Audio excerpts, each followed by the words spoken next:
You're on a path in the woods, and at the end of that path is a cabin. And in the basement of that cabin is a princess.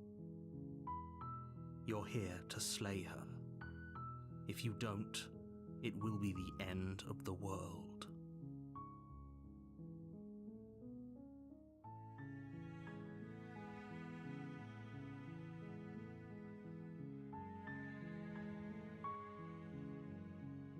Unfortunately, you're the only one who can pull this off. I don't make the rules. I wish I did, but I don't.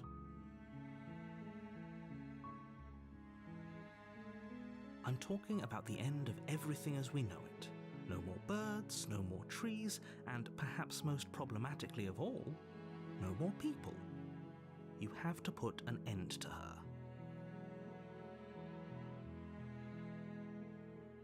She's not dangerous. She's just a princess. The danger comes if she gets out, which she will unless you do something about it. Look, you're already on the path that leads to the cabin. Why would you be here if it weren't to complete a very important task? You've made it this far, you might as well reach the end of your journey. Does it? Are you a monarchist? Is slaying a princess that much worse than slaying a fisherman or a miller or a seamstress? If anything,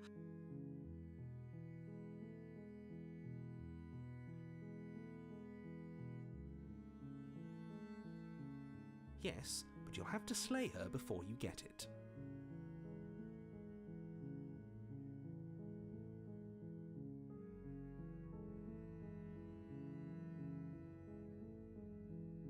The more specifics you have, the harder it will be for you to do this very important job. She's a princess. People will listen to her, because listening to her is in their nature, and when they do, everything will come crashing down.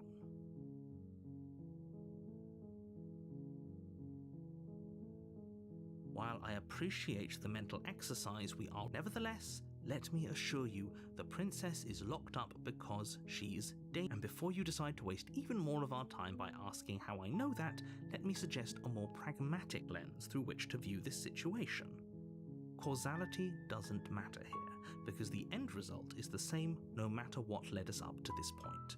If the princess leaves the cabin, the world will end, and there is no changing that. It's no use arguing semantics over a metaphorical chicken or egg, because the egg is hatched and it's about to ruin everything. Unless, of course, you do your job and slay her.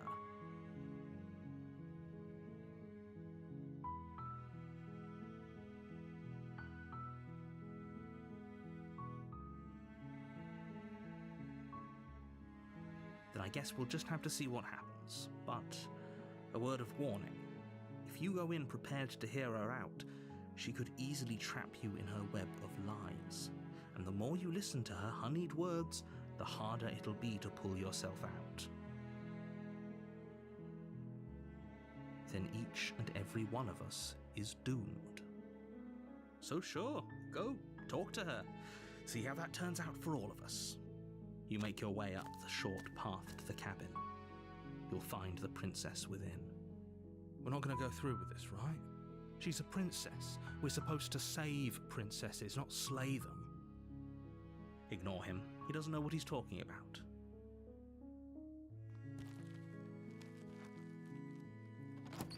The interior of the cabin is almost entirely bare. The air is stale and musty, and the floor and walls are painted in a fine layer of dust. The only furniture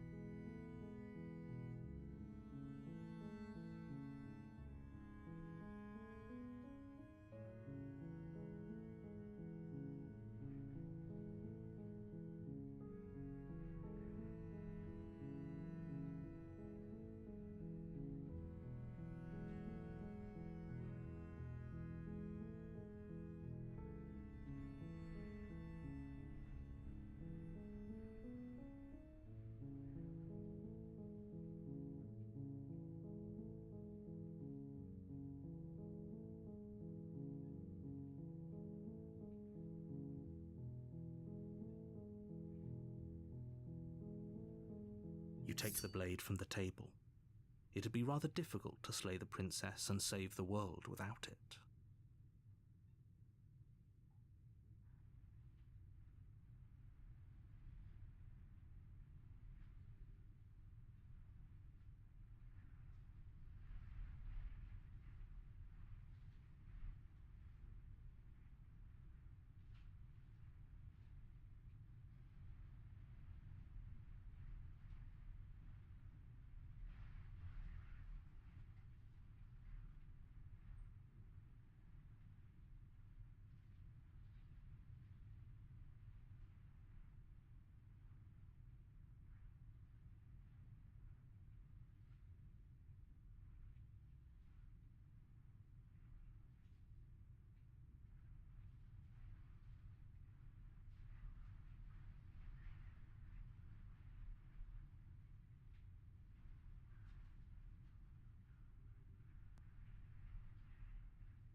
The door to the basement creaks open, revealing a staircase faintly illuminated by an unseen light in the room below.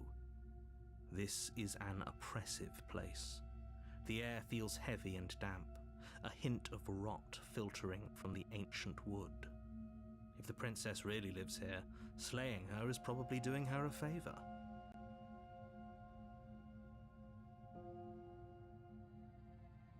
Her voice carries up the stairs. Who's there? She sounds dangerous. It's almost as if she's the one in charge down here. Don't let it fool you. It's all part of the manipulation.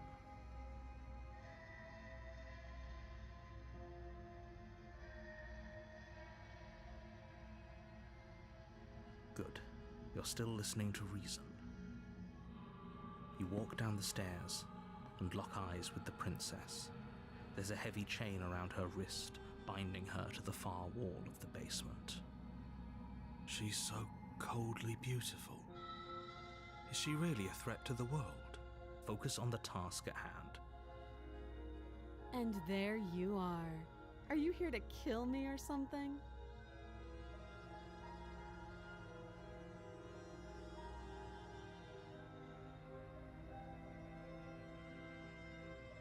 That isn't a good idea.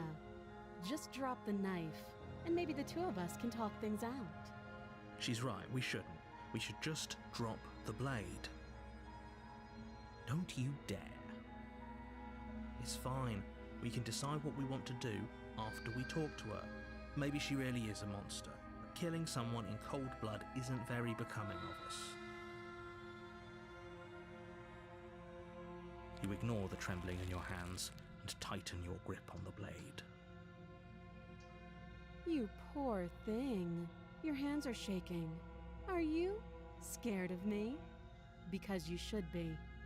You step forward, your grip on the blade tightening as you steel your resolve. Oh? No talking then? Fine. What even makes you think you can kill me? I'm probably chained up in this basement for a reason, right? And if that knife is the only weapon you have, you'll have to get close enough to use it. So, you should just drop it. Best not to risk finding out what I can do. She's unarmed. If you hesitate now, it'll be too late. End this.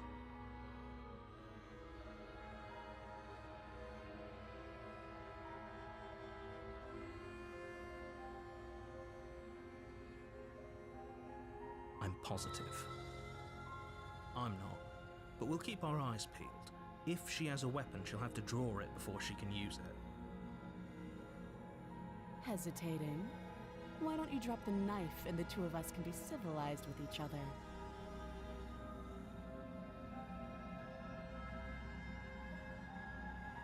You charge the princess, blade in hand, but unfortunately your earlier suspicions proved correct. A blade of her own slips down her sleeve and catches you in the neck. Blood sprays from the cut, your severed carotid artery painting the princess with strokes of red. You'd better finish your task quickly before you run out of time. With the last bit of your will, you press forward, sinking the blade deep into the princess's heart. Oh. The two of you collapse on the floor together, rapidly bleeding out.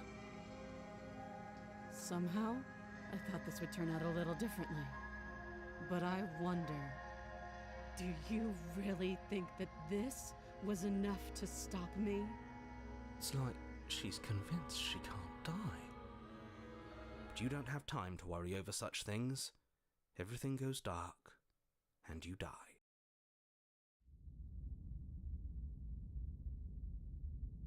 You're on a path in the woods, and at the end of that path is a cabin. And in the basement of that cabin is a princess. You're here to slay her. If you don't, it will be the end of the world.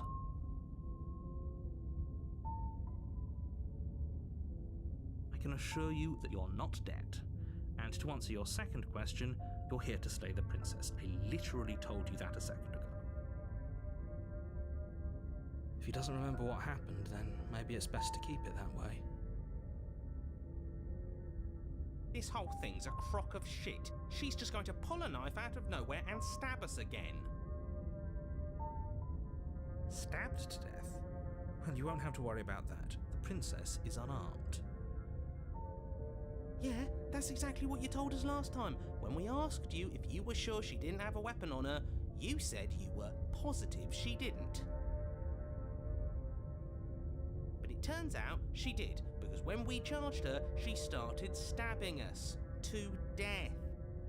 Calm down. I assure you she has no weapons, so there's no reason to fear her. You were made for this job.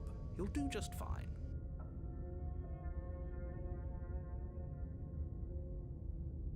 Those are two very different questions, but fine. I'll indulge you if that's what it takes to get you moving. Let's say for a moment that this really is the second time you've met me, or at least a version of me. You died last time, which probably only happened because you didn't listen to me.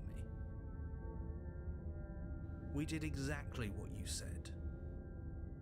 Sounds to me like you probably had some kind of elaborate nightmare, in which case I shouldn't be held accountable for what supposedly happened.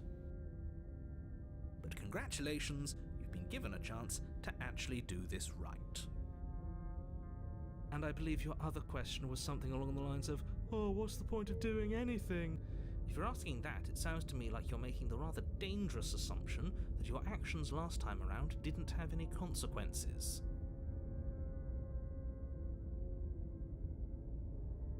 What do you mean? Of course there weren't any consequences. We stabbed the princess stabbed us, and now everyone's right back to where they started. That sounds pretty consequence-free to me.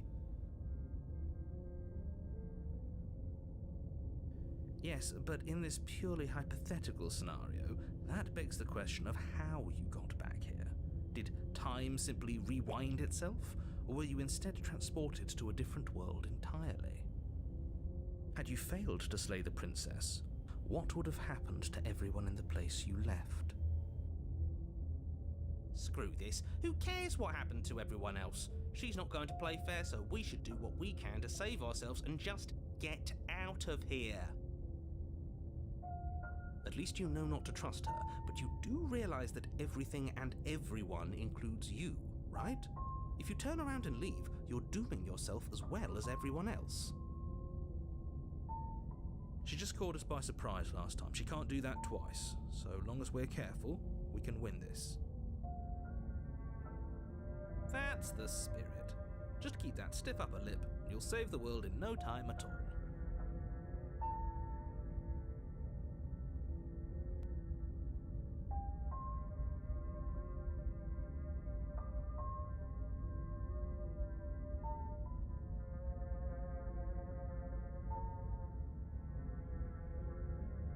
a warning before you go any further.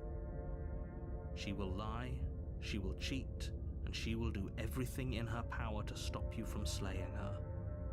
Don't believe a word she says. He couldn't be more on the money. But we're really doing this, aren't we? I'd say you're lost, but I'm stuck here with you. We know what to look out for this time. We know to be careful.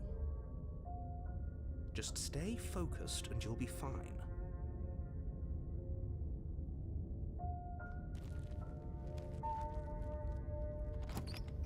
The interior of the cabin is a jagged mess of warped wood and broken boards, their splintered edges as uninviting as shattered glass.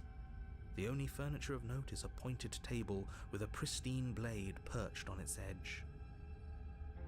The blade is your implement. You'll need it if you want to do this right.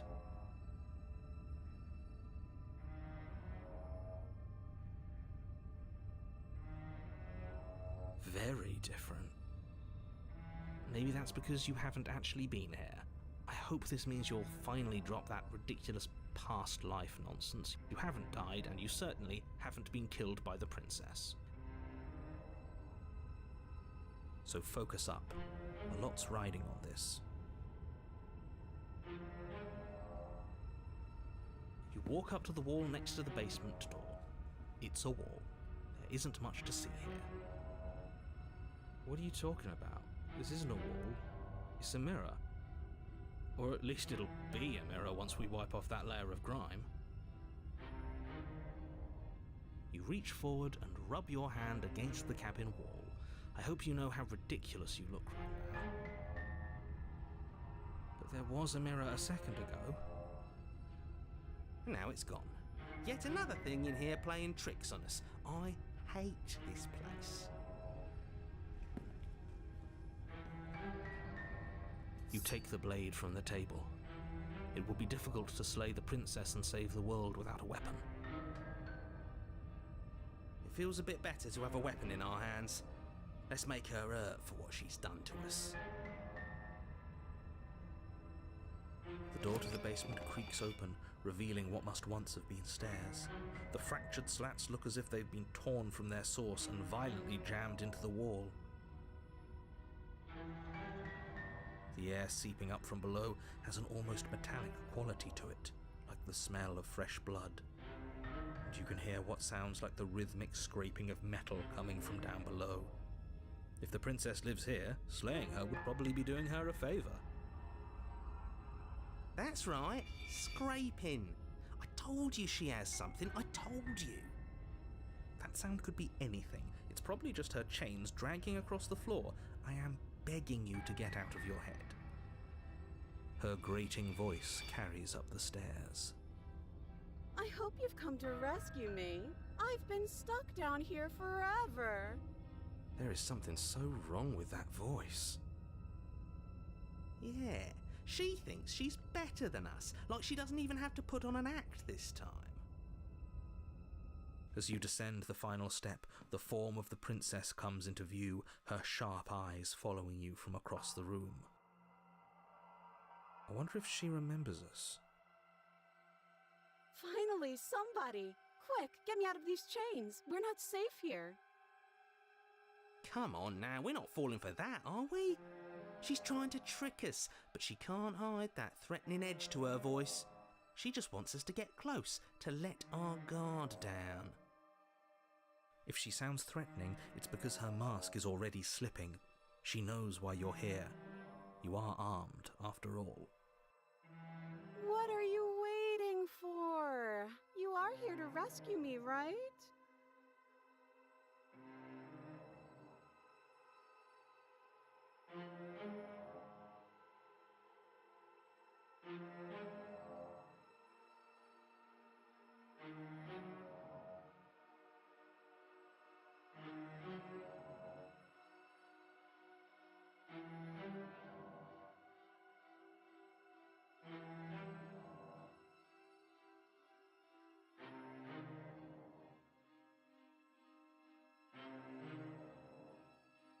All sorts of things, which is why I think that's a great idea.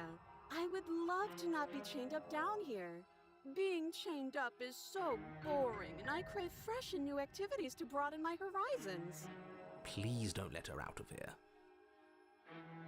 Believe it or not, I think I'm actually with him on this. Okay, but what if all of this is just a misunderstanding? There has to be room for this to be a misunderstanding.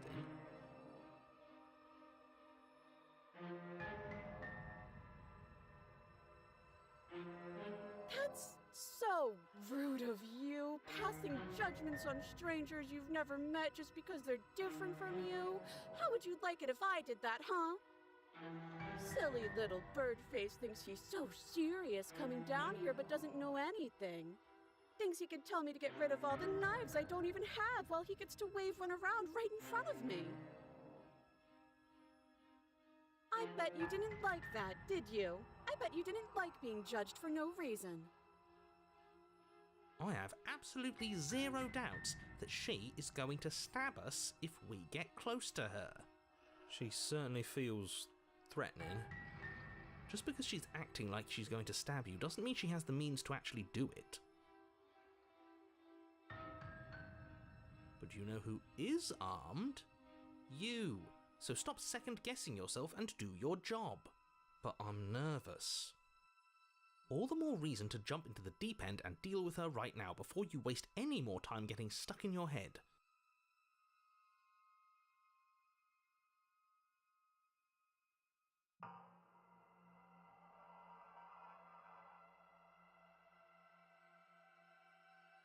Oh, you don't. Okay, I see.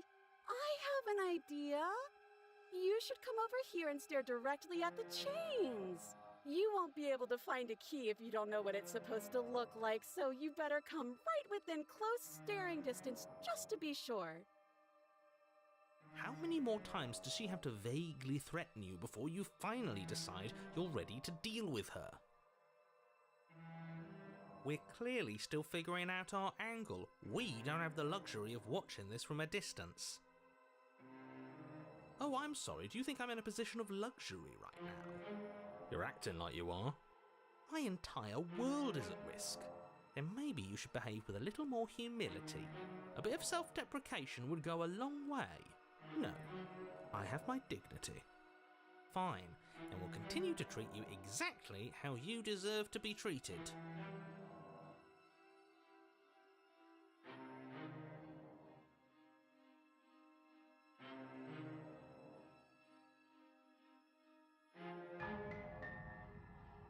The princess falls silent, her smile unwavering as you charge across the room. Okay, she hasn't pulled out a knife yet and her hands are still behind her back. I think we can do this. I think we can win. We just have to strike now, but make sure you keep your eyes on those hands. I don't trust her for a second. But your focus is broken by the horrible sound of metal slicing through meat. Whose meat? Not ours, right? Hers at first, then yours. Hehe. Ow! What did she even hit us with? You stare down at your chest and at the long, thin blade she impaled you with. And then the red, angry slit along the flesh of her thigh, where the blade had been nestled just a moment ago. It's still lodged in her leg, emerging from her knee, hinging up and out of her body like some extra metallic limb. Bullshit. Absolute bullshit. You're going to die now. With a twist of her knee and a painful squelch, she does just that. Everything goes dark, and you die.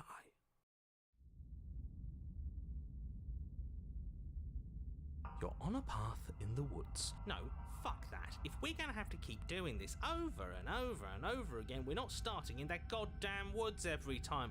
We're starting in the fucking cabin. You're what? The interior of the cabin is sharp, a constricting mess of curved and battered sheet metal pushing you towards... Wait, excuse me? What just happened? What did you just do? Oh ho ho ho! I guess I took us to the cabin, didn't I? Isn't that interesting? Who holds the cards now? The circle's getting smaller and smaller. Running isn't an option anymore. Good. It's better that way. Without a fight, no one can win, and if no one can win, then nothing has any meaning. Great, so obviously you've already been here. How many times? This is our third? No wonder things have fallen apart. You do realize that every time you fail, she escapes and an entire world is damned to destruction, right? That can't be right, that's too much responsibility. Nah, impossibly high stakes make the fight so much better. Let's just stay focused, shall we? The only furniture of note is a bent metal table, a pristine blade perched. We take it. Okay, sure, you take the blade before letting me finish telling you it's there. It would be difficult to slay the princess and save the world without a weapon. This feels right. We just have to keep our senses sharp. That's right, we've got to be able to win eventually. We will win eventually. Hell, we might even win now. That's a fighting spirit I like to see. You could all learn a thing or two from this one. I'd love to get started just as much as you would, but how are we supposed to get down there? You walk through the door. You do know what doors are, right? But there isn't a door, it's just that mirror again. There isn't a mirror. You really messed things up, didn't you? It's like you can't even see reality anymore. I can feel the air coming up from behind it, stinking of iron and steel. He might be right. Could be a trick. If our other senses can't feel it, then we can't trust it. If it's in our way, let's just break it and move on.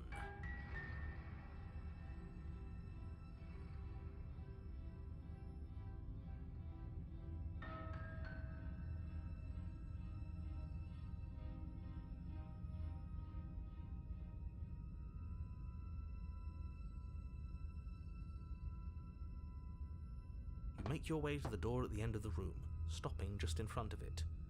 You really must think you're looking at a mirror. Well, it doesn't exist. Just reach forward and open it. Let's just fumble for the handle and be done with it. I don't care what we look like. I care about getting to the end of this mess. You reach forward and place your hand on the door to the basement. It creaks open. And the mirror's gone. How surprising. It was never there. Just an illusion. Let's just get to the princess already. I didn't care about the mirror before, and I care about it even less now. Guess it's time for us to see her again. Just stay focused and you'll be fine. You step forward, but you don't get a chance to linger on the basement stairs. They are smooth and flat and metallic, an unintentional and unfortunately slippery ramp that quickly sends you skittering to the bottom. Your body tumbles onto the basement floor and the form of the princess comes into view, standing at a distance. She gives you a wry smile. Hi, it looks like you don't have a way out, so I'm not going to play dumb anymore. But don't worry about how bad you did last time. That's part of the fun. She's got another thing coming if she thinks we're going down easy again. Pride makes us dead. The only thing that matters is survival. Actually, does survival matter? We've died twice and nothing bad has come of it. We just need to find a way to win once. Nothing bad has come of it yet. Plenty bad has come of it. You've left at least one entire world to ruin. The people there mattered. The past isn't real. There's only here and now. Your internal bickering is cut short by the wet sound of slicing meat. From the princess's arms erupt twin blades glistening with her blood, the empty flesh of her arms flopping at her elbows like torn sleeves. The chain clatters to the floor. She's loose, and she is coming for you. You're going to make me walk over to you, aren't you? Shit. She's coming for us and I'm out of ideas.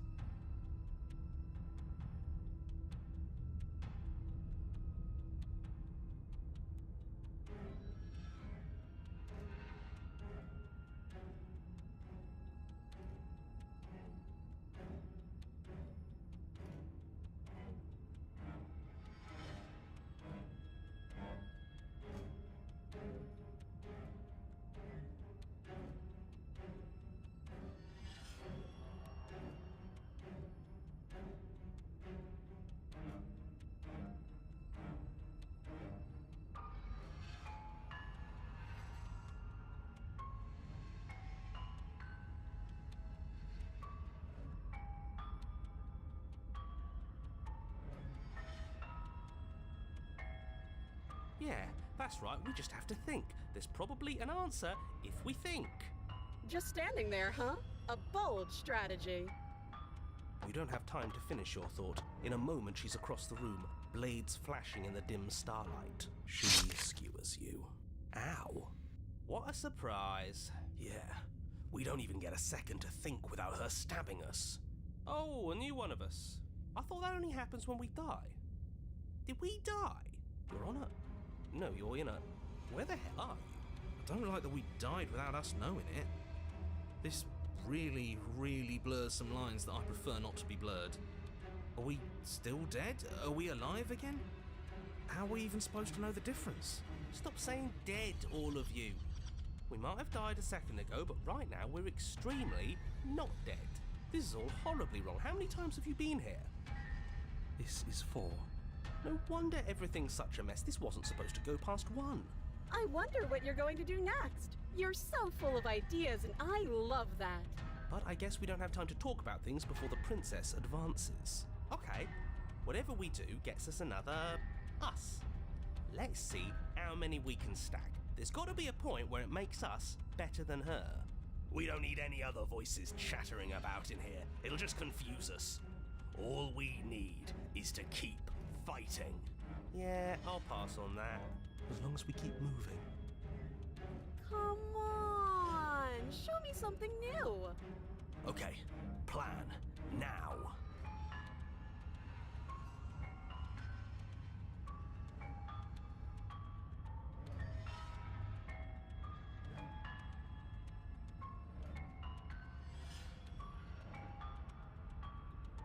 Then you skewer yourself. I thought we both understood that dying doesn't get you anywhere. Huh, that didn't do much of anything. We're tougher than I thought. Well, there's more of us. Let's see if that helps. What's the point? It's all the same. She skewers you. Oh, don't give up on me just yet. You gotta keep going. Do you see that? We almost had her. That was luck. But we only have to get lucky once. Compliment her on those gleaming blades. There's nothing better than a capable woman. She skewers you. You're cute. It doesn't matter how many times this takes, we can't give up. Okay, let's go again. Just panic. Flee.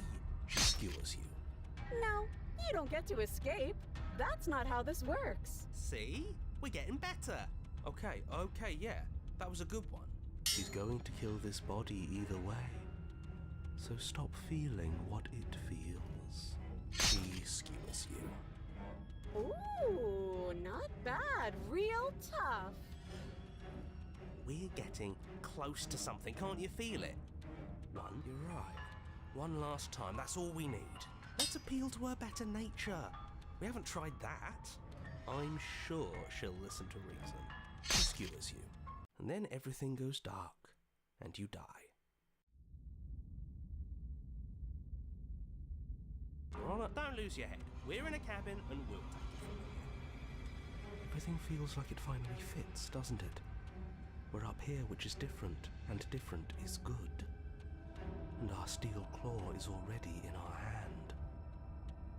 Ho-ho! What if we throw it out the window? Over my dead body. That won't be very hard. We've died a lot. But I can't say I mind anymore. Besides, what better way to die so very many times than at the sharp hands of a beautiful woman? Sure, I can think of a better way to die.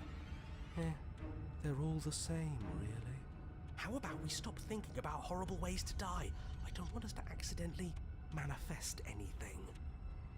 The only thing we're gonna manifest is finally ending up on top. There are entirely too many of you. How many times have you been here? This isn't good. This is... How about you stick to describing things, and we'll stick to doing them? Yeah, leave it to the pros. We'll notch up that win in no time. Narrator, we heroically stride through the door and towards our destined final encounter with our star-crossed lover. Fine by me. You walk to the door and onto the basement stairs, only it's more of a slide. We know. Fine, I'll just shut up then and speed this whole thing along. Are you sure you don't want me to describe the stairs? Or this room, or anything? It feels like I'm hardly a part of this. Don't care, just want to win. Fine, you make your way to the basement, where the princess awaits you. You know, this last time I killed you, and you didn't pop right back up again? I thought I'd actually done it. I thought I'd cut you into so many pieces you just weren't able to stitch yourself back together. But I guess we're not done. That's okay with me. It's good even. I like that. I got something ready for you while you were gone. Do you want to see it? I'm not going to wait for an answer. I'm just going to show you. It's worth it though. Just you wait. And not for very long, because I'm going to do it right now. Are you going to say what she does? Do you want me to talk now? Well, yeah, she says she has something new. I want to hear about the new thing. Yeah, me too. I think I speak for all of us when I say that I would like to hear you describe her new thing. Really? Okay then. Here we go. Now. The princess's skin twists, splitting into red blooms of raw meat as it stretches and tears. And then it erupts. Here comes a wave of blood and viscera, pieces of her splattering against the walls. All that remains in the center of the room is a skeleton of blades. A heart beats furiously in its cage of a chest. Are you ready for what comes next? Holy shit! She's gorgeous. Absolutely divine. Yes, behold, the perfect woman. Do you think we can throw her out the window? That looked painful. How is she still alive? Heart's still beating, that's all she needs. This is fake. This is all fake. That's all just made up. She doesn't even have a back anymore. How are we supposed to stab her in it?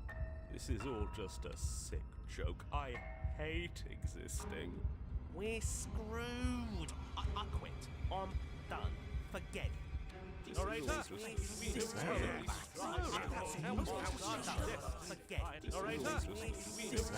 What just happened? It's so quiet. Something feels different about you. It almost makes me feel different. Like I should actually take this seriously for once.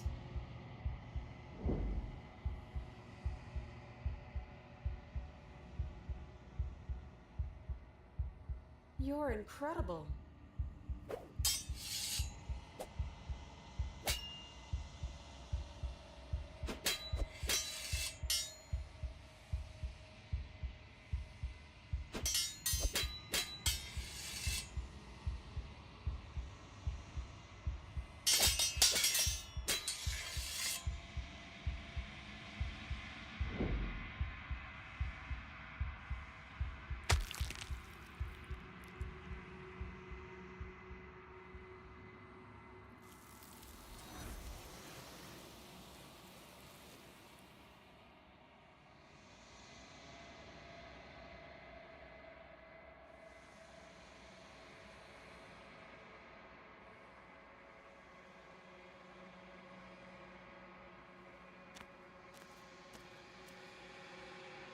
Something finds me in the long quiet and brings me the gift of a fragile vessel.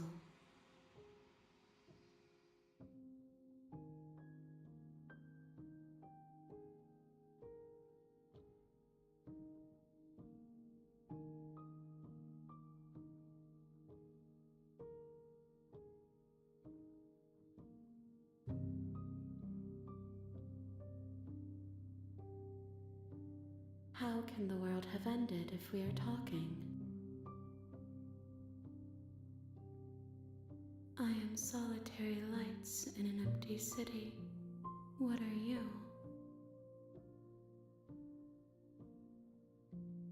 I think that you are like me. We are oceans, reduced to shallow creeks. You are the only thing I have ever known. The space we're in is vacant. Nothing comes here but us.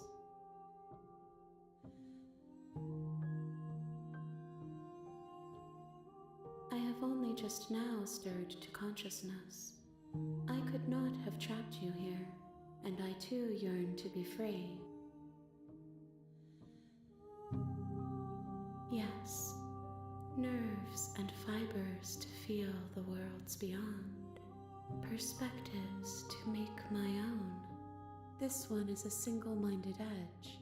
She is cruelty, but she is also joy. She will make for a piercing heart. Do not mourn her. She is exactly where she needs to be.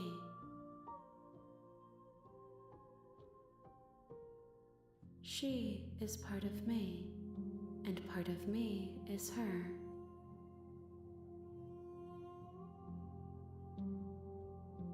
You speak in circles.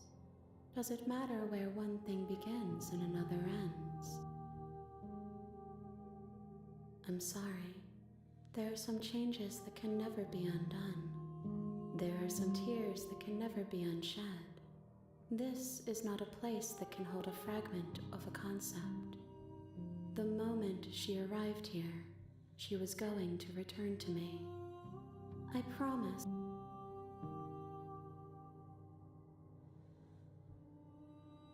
Nothing, as we are, but I know that there are worlds beyond us, and that we are meant to reach them.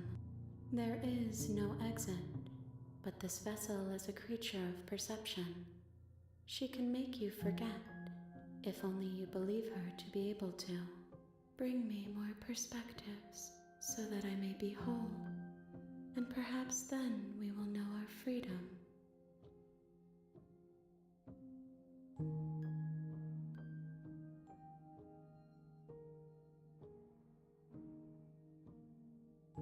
Then we will be here forever, as we are now, unfinished, dry, hollow. I have not lived. I am not afraid to die. Everything, until we meet again. More than you have found, but less than there are to find. I am infinite. The rest will find their own way home.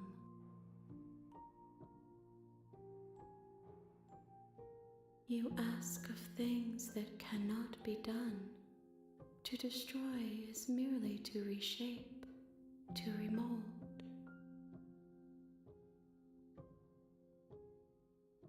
How can I know?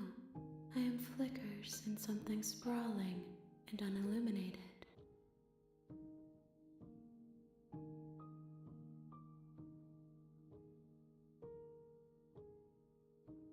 She asks that I tell you to remember her. You won't.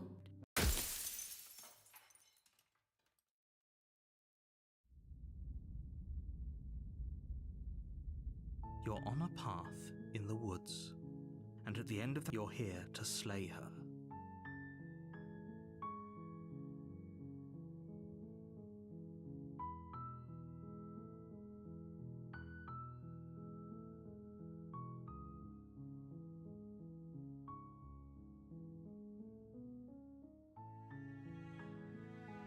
Seriously?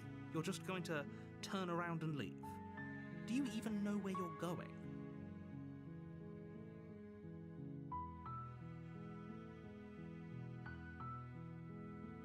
Fine.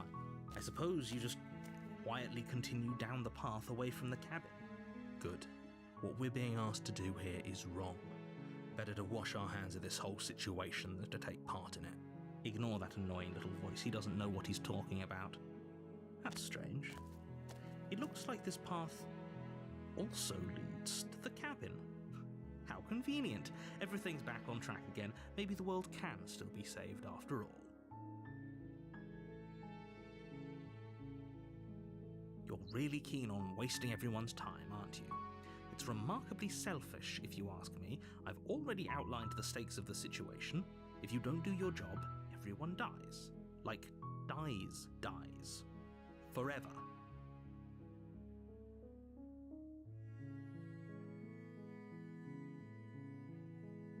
Your silence is deafening. But fine, you turn around and trek back down the path you came. Oh, would you look at that? You're at the cabin again. Now, I'm not normally one for superstition or astrology, but I have to say, it seems like the universe itself is doing its best to bring you to your fated confrontation with the princess.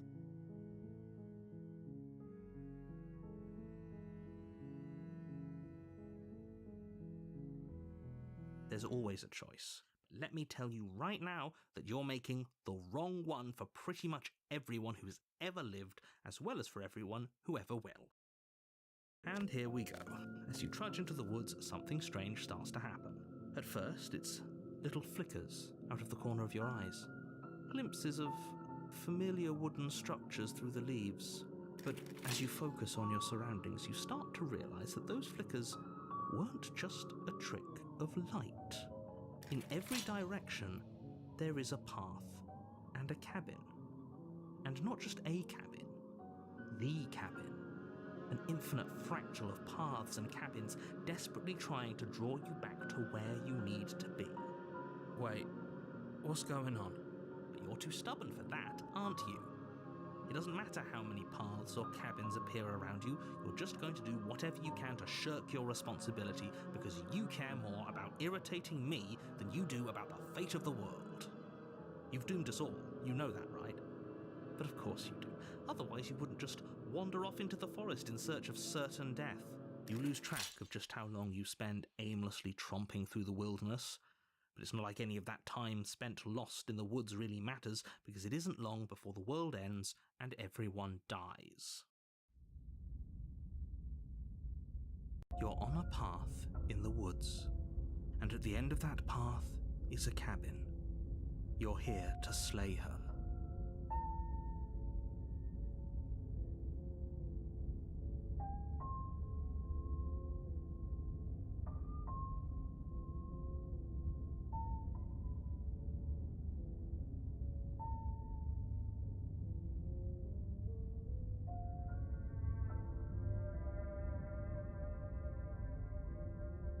Terrible sense of deja vu. No, you don't have that. This is the first time either of us have been here. If he doesn't remember what happened, then maybe it's best to keep it that way. I don't know. I think it's more fun if he knows what we're thinking. The entire world ending wasn't enough to get rid of us. I don't think there's much he can do other than object. I wonder what else we can do to ruin his day. If by ruining my day, you mean ruining everyone's day forever, then yes, I suppose there are plenty of ways you could pull that off. The world really did end last time, didn't it? We should be careful. For all we know, we just got lucky. The world hasn't ended yet, and you are never going to slay her with that attitude. Stuff those pathetic little voices to the back of your mind and stay focused on the task ahead.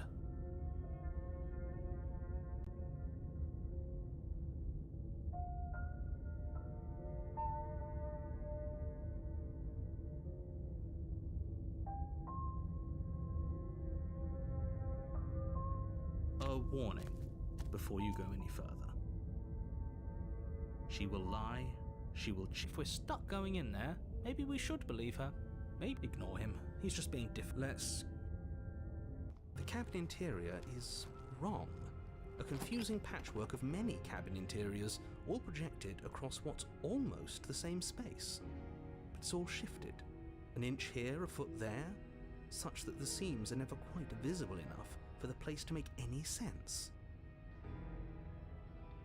The only furniture of note is a plain table, its legs all the wrong lengths, its material devoid of feature.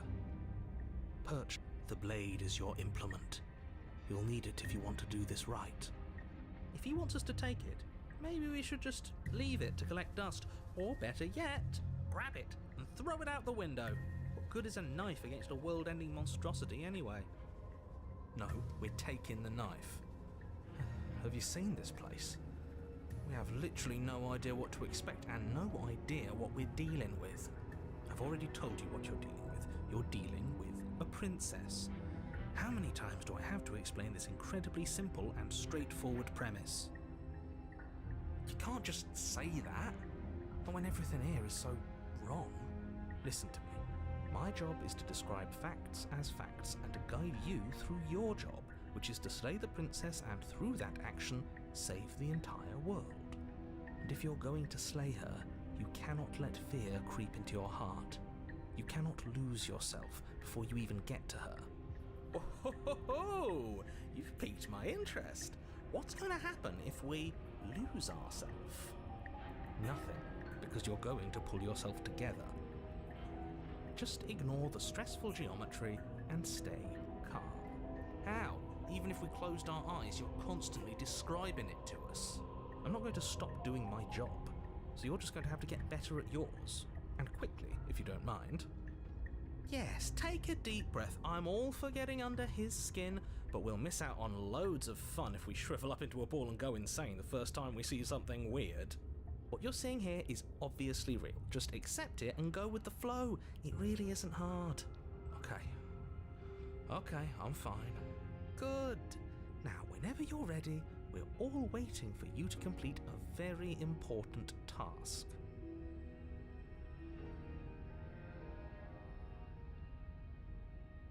Ooh, we should look at ourselves. Wouldn't that be fun? You won't be looking at yourself because there isn't a mirror. There's the table, the blade sitting on the table, and the door to the basement. There's nothing else in here. There's definitely a mirror. There isn't. You insisting it isn't there just makes me want to look at it even more.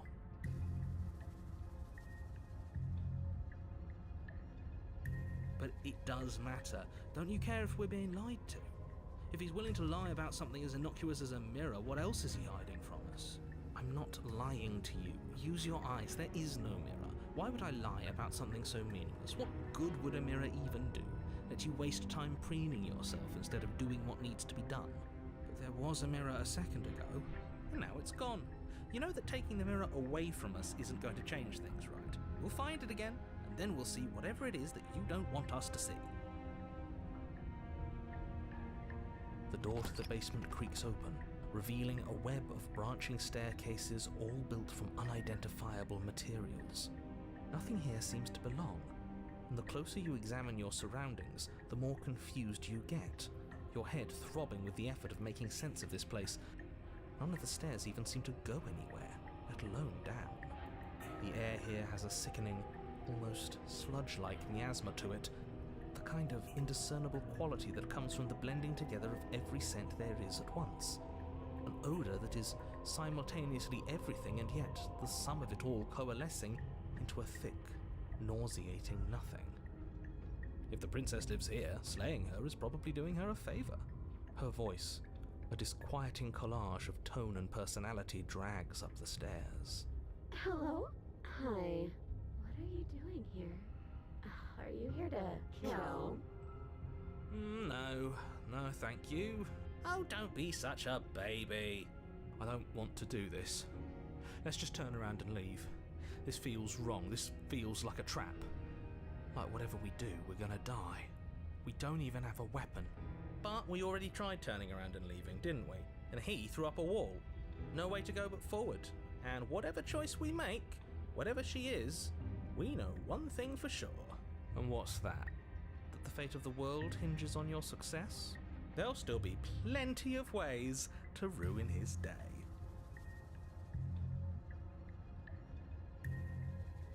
You step onto the center staircase.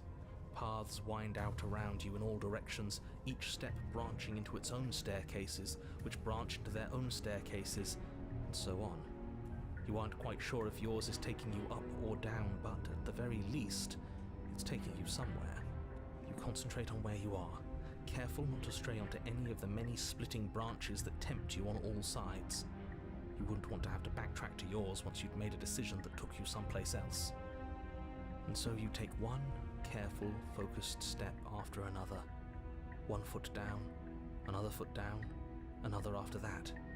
You lose yourself in following the correct pattern, in following what looks to be the true path, the one that cuts straight down, or up, or maybe sideways. But no matter the direction it goes, it certainly is the most true path. You know that much. You slowly lose sense of yourself the further you go. Time disappears, and you can feel yourself begin to untether. Physical sensations dull and then vanish, until the only things experienced are the endless repeating patterns and emotions of the journey. continuous march forward to a destination long forgotten. Consumption and betrayal, skepticism and blind devotion, rivalry and submission, terror and longing, pain and unfamiliarity. And at the heart of it all, an emotion that can only be described as... Can I help you?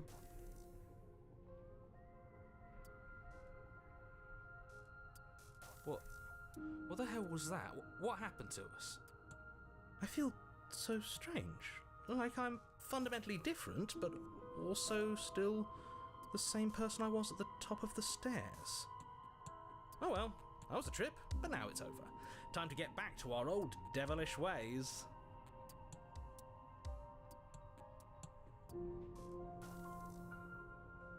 The princess, eyes bright but otherwise shrouded in darkness, watches you impatiently from the other side of the basement. Don't forget why you're here. And, why are we here again? In case you weren't listening, I'm afraid I lost myself on the way down. You're here to... He's just being an ass, we remember. Though I'm still not sure if we should trust you. Let's talk to her for a bit, try and get our bearings. She seems... normal.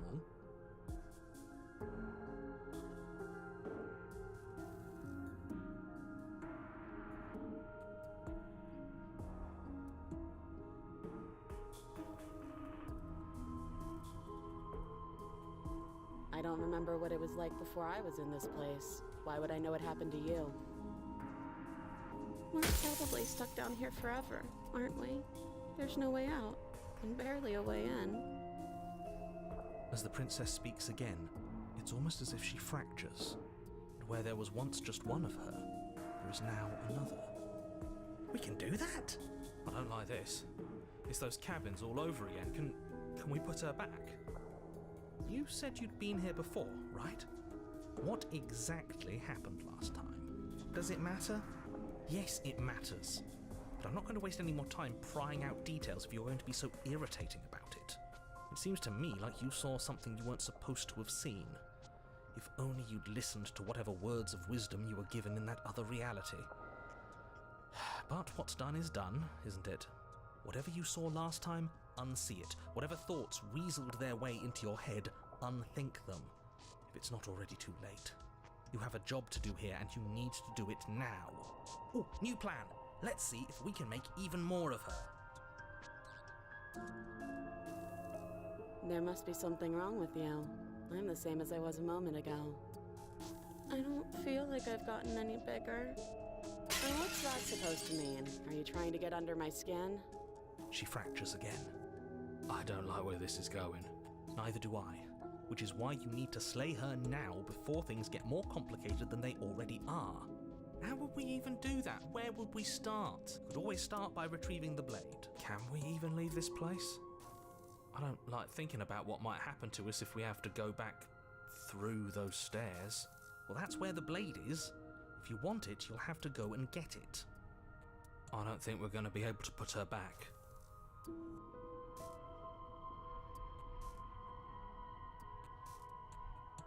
Kind of hurts to think about it, doesn't it? It's like everything we say just multiplies her. It certainly looks that way, so please, for the love of everything, stop asking her questions and stop stalling. You're obviously just making things worse.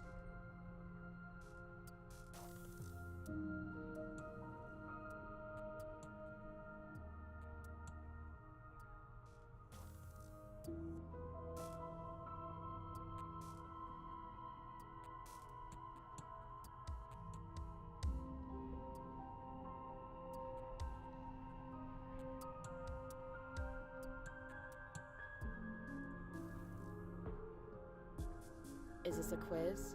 If you're here, then surely you know why I'm here. But you know, right? You have to know. You're the only other person I've ever seen. Or at least the only one I can remember. Don't give me false hope. Please just end this already. One way or another, just do it. Oh, don't be coy. We both know why I'm locked away here. I'm a monster. And the second I get out of this place, I'm going to end the entire world. Okay, this was fun for a bit, but we can't even really interact with her, can we? What's the point of asking questions if all we're going to get is a million answers. Can't even follow what's going on anymore. We need to get out of here. This whole place is making me itch.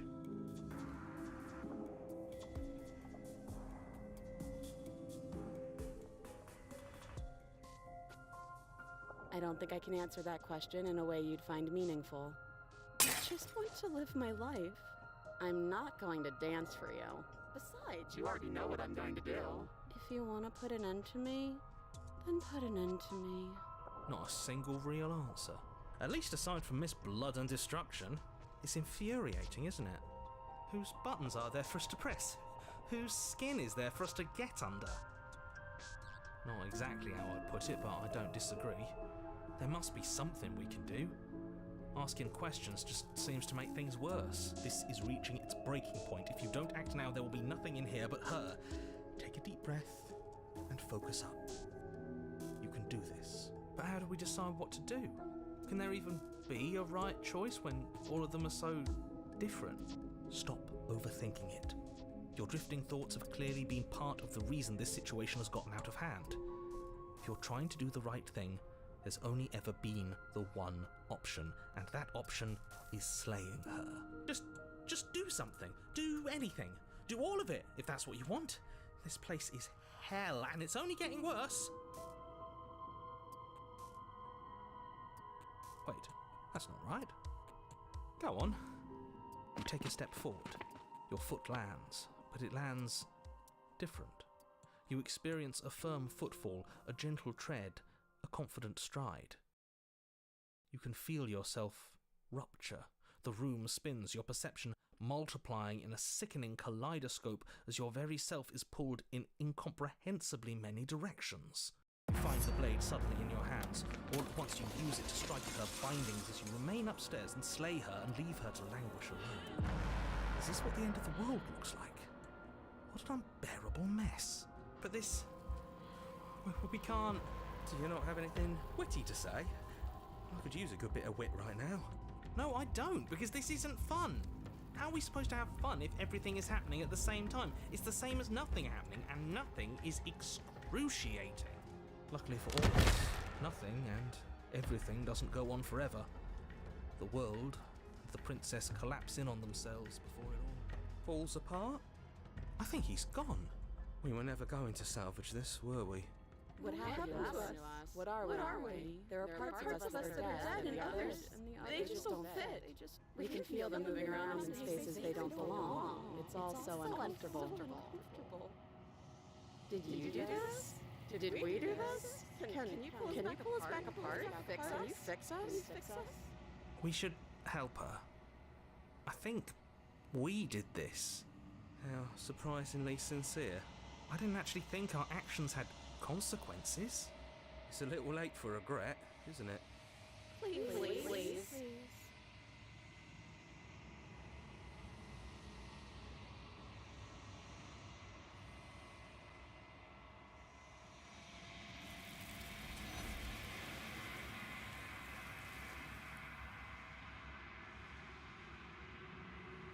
She's gone.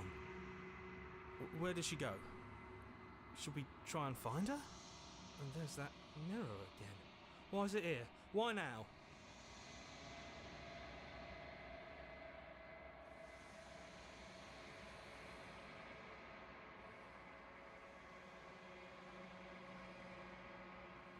But it feels so bad. Like looking into it right now is going to be the end of everything. Yeah, don't look at it. I don't like that thing.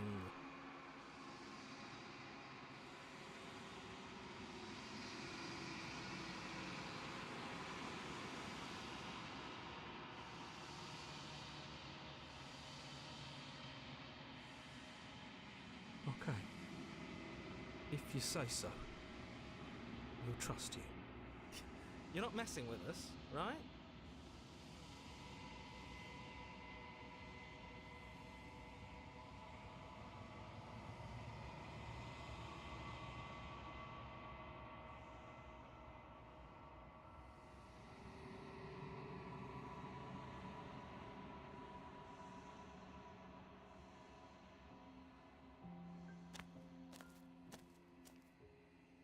Flickering lights and empty cityscapes become pockets of vitality and movement.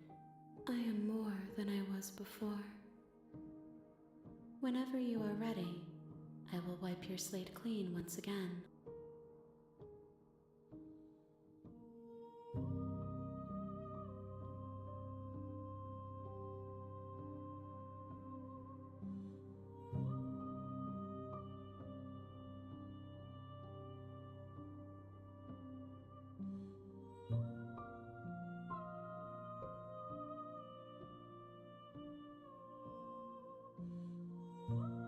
Gifts aren't what someone tells you to. My joy is in seeing what you choose. There are no wrong answers, and every perspective illuminates my shadows and shares new secrets. I'm sorry. Words are difficult for me. They never fully weave what I wish to say. If you do not like my answer, the vessels you choose to bring me carry far more meaning than anything words could say in the spaces between.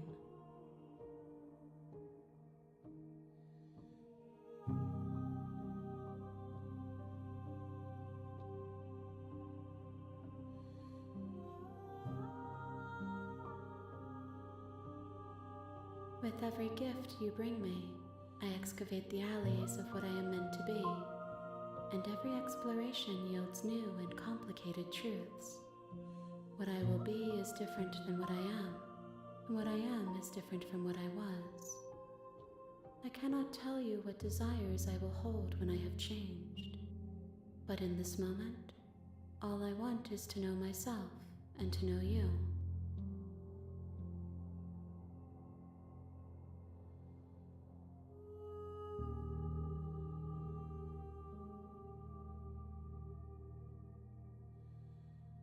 Those paths lead to worlds you've already seen, and to perspectives I have already made my own.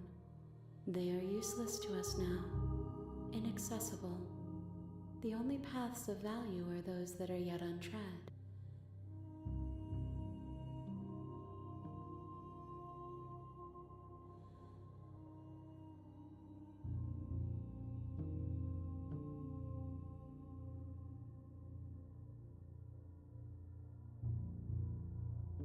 The vessels are shaped by memories of you, but they are drawn to the edge of the long quiet. To them you are a gate to something more, but they are only thoughts and perspectives. They are not me. The wounds they've suffered carve texture around my heart. Without them, I would be as I was before. I would be alone and without sensation. I could not feel the joy of having you by my side, for I would not know your absence.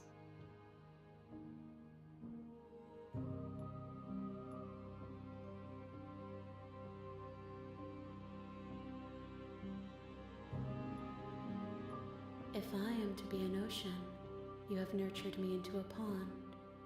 My waters are shallow and murky, and I yearn for more perspective. You will have your rest in due time, and I am sorry for the burdens I place on you.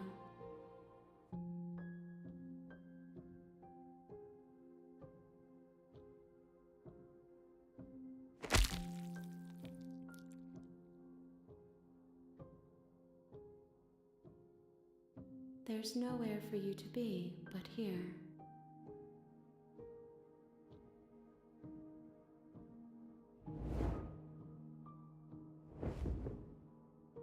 My roots burrow in an ocean beyond your sight. We cannot harm each other as we are now.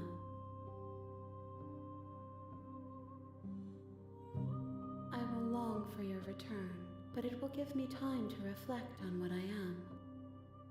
We will meet again.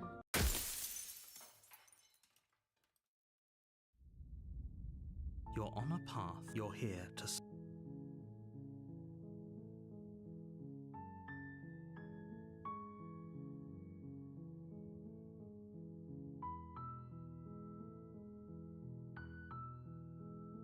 Of course I haven't. Why would I? I mean, maybe some people do, like nihilists, or...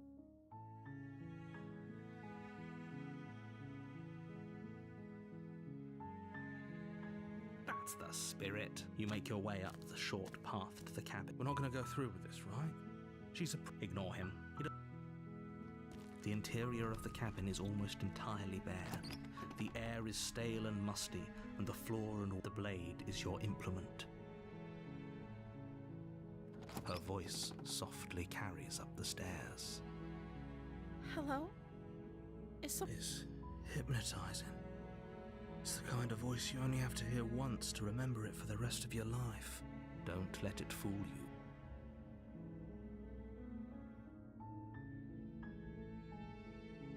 How many times do I have to tell you how dangerous letting her out of here would be before it finally sinks in? Wait, really? You're here to rescue me? I was starting to think I'd be stuck down here forever. Come downstairs. I want to see the face of my rescuer. You walk down the stairs and lock eyes with the princess. There's a heavy chain around her wrist, binding her to the far wall of the basement. She's beautiful. How could someone like this be a threat to anyone? I am begging you to stay focused. There's a lot riding on you here.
Hi.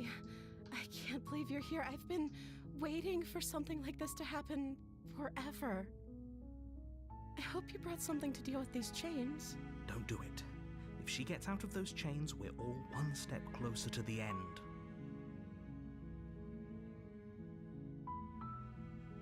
You're only making this more difficult. Thank you. Thank you. You're making a huge mistake. No, you're doing the right thing. You walk up to the chains binding the princess to the wall and give them a tug. They're large and heavy, far too solid for you to even imagine trying to break them apart. I'm guessing you don't have the key? Maybe it's somewhere upstairs. Doubtful. Whoever locked the princess away down here intended for her to never see the light of day. They wouldn't have just left the key to her chains somewhere in the cabin.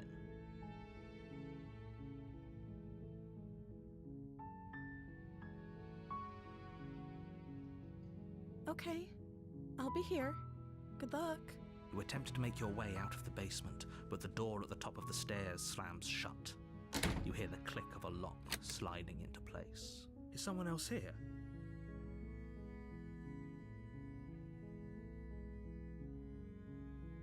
Your shouts and pleas are met with silence. I'll repeat myself once again.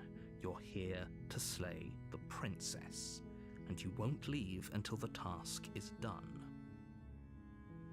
You try the door, but it's locked from the outside. You make your way to the bottom of the stairs. This would have been so much easier if you'd just taken the blade like you were supposed to. Easier for whom? Easier for everyone. Look at the mess you're in.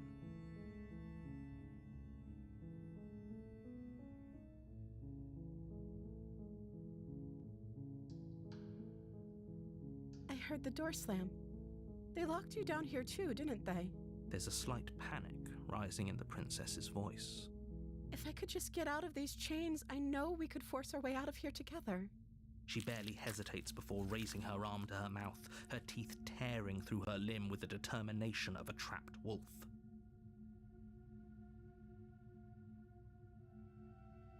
As she rips her flesh from her bone, a sound comes from behind you, the clang of bouncing metal. It's the blade from upstairs. You're not sure how it made its way down here, but if there's a time to strike, it's now. Or we could use it to free her.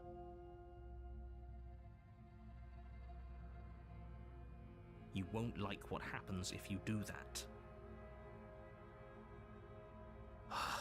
Fine. Against your better judgment, you place the blade against the ragged, self-inflicted wound on the princess's arm, just above the unyielding chain binding her to this place. You cut into her flesh. The blade is sharp, and it takes little effort to crack through the bone of her arm.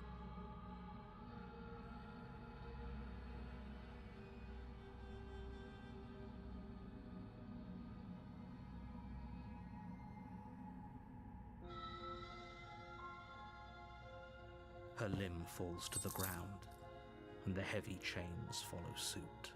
She didn't so much as utter a sound through the whole ordeal. No, she didn't. She smiles softly as her gaze meets yours, blood from her wounded arm dripping rhythmically to the ground. How is she still smiling after everything? It's like she isn't even bothered by what just happened. Thank you. Now let's get out of here. No, we won't have any of that. The stakes are too high. You can't just let her escape into the world. No, I can't just let her escape into the world. As the princess approaches the bottom stair, your body steps forward and raises the blade.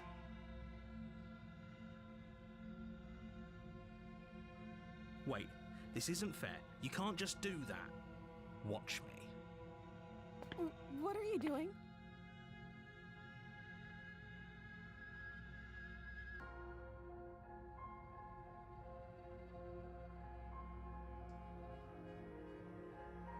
Stop that. Something's come over you, hasn't it? You know you don't have to do this, right? Your body lunges forward, the blade held low, ready to sink into her heart. But the princess dodges, stumbling back against the wall before the blade has a chance to connect. Stop it. Stop trying to resist me. I'm trying to get you out of here alive. The blade. Move the blade. As your body remains frozen in stubborn resistance, the princess takes a cautious step forward. We both know this isn't you. She nervously reaches towards you and takes the blade from your infuriatingly rigid hands. What are you doing? I'm sorry. I'll try to be quick. She plunges it into your chest, tearing through flesh and sinew. It is agony. But you aren't dead yet. Oh no, I'm so sorry. Stay strong. We can tough it out until it's done. For her sake. For her sake? Don't you start pretending that dying a painful death is some sort of heroic gesture. The two of you have literally doomed everyone. Whatever.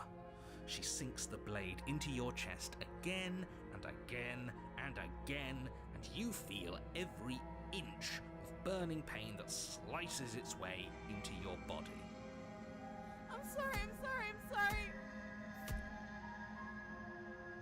She doesn't know how to use a knife, does she? Apparently not, though it doesn't matter how sloppy her blade work is, does it? A stab wound is still a stab wound, and it won't be long before you bleed out. I'm so sorry. With one last thrust of the knife, your legs give out beneath you. You collapse to the floor, your blood pooling around you, your limbs unresponsive. The princess stares down at your ruined chest as tears carve rivulets of pink down her blood-spattered cheeks. It can't just end like this, right? Oh, that's rich coming from you. As much as I'd prefer for things to have gone differently, I can't deny the reality of what's happened. The two of you made your choice. It's over. Everything goes dark, and you die. You're on a path in the woods, and at the end you're here to slay her.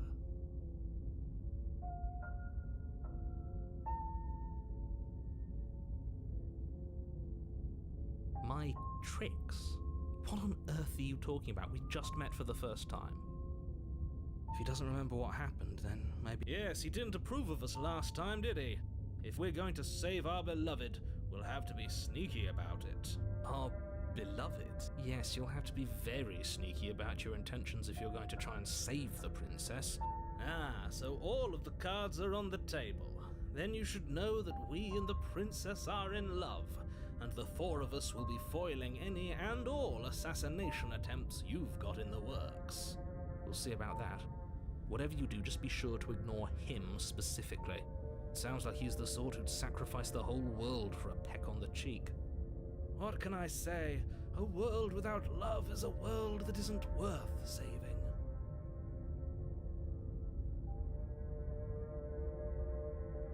Those are two very different questions, but let's say for a moment that this really is that you died last time, which probably only happened because You were the one who did us in. well, not you in the literal sense, but you did everything you could to stop us from rescuing. Oh, I wonder why. Maybe it's because the entire world... I'm not going to argue with you. I'm just going to take a deep breath and assume that whoever is making the decisions... Anyway, I believe your second question was, what's the point of doing anything? If you're asking, what do you mean? Of course there weren't any consequences. You forced the princess to kill us, and now everyone's right back where they started. That sounds pretty consequence-free to me. Yes, but in this purely hypothetical scenario, that begs the question of how you got back here. Did time simply rewind itself, or were you instead transported to a different world entirely? If it's the latter, what do you think happened after you died? Do you think the people there lived happily ever after? Or do you think that the princess, left unhindered, brought about the end to everyone and everything, just like I told you she would? She would never. She's a perfect angel that you cruelly imprisoned as part of some convoluted, dastardly scheme. Convoluted? I don't know how this premise could be any more simple. Princess bad, stop her, save everyone.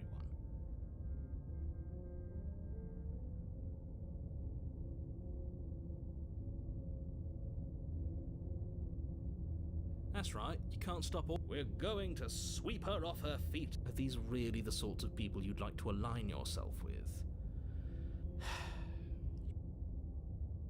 A warning. She will lie. We already told you we're not playing along with your little game. It's your lies that can't be trusted. Her beauty is the... I think we've already been over this. I'm pretty sure I do, but I also speak from the heart. My passions are too great to be... Sure, yeah, your passions are strong and all, but not everyone needs to hear them. Don't pay their bickering any mind.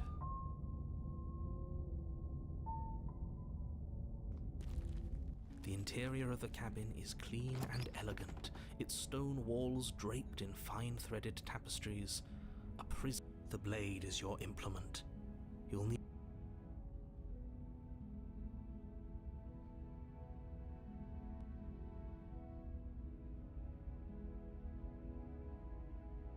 The door to the basement creaks open, revealing an intricate stairwell.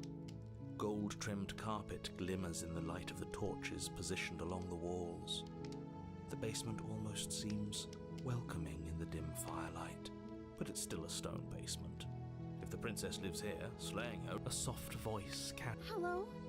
Her voice. It's somehow even more beautiful than last time. I've held my tongue till now, but you're taking this a little too far.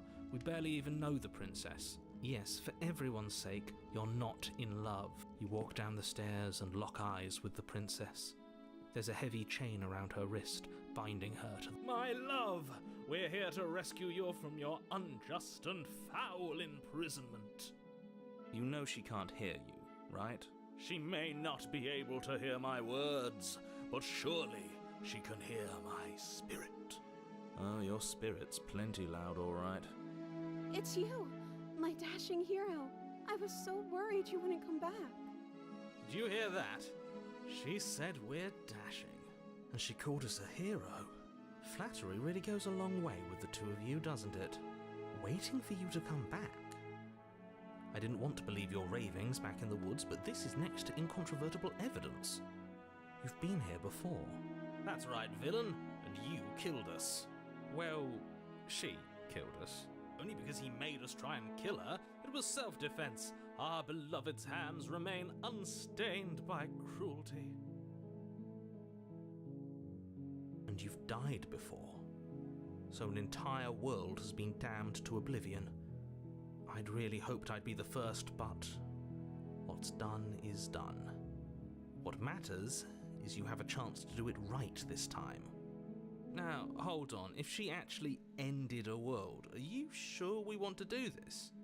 Are you sure we want to rescue her?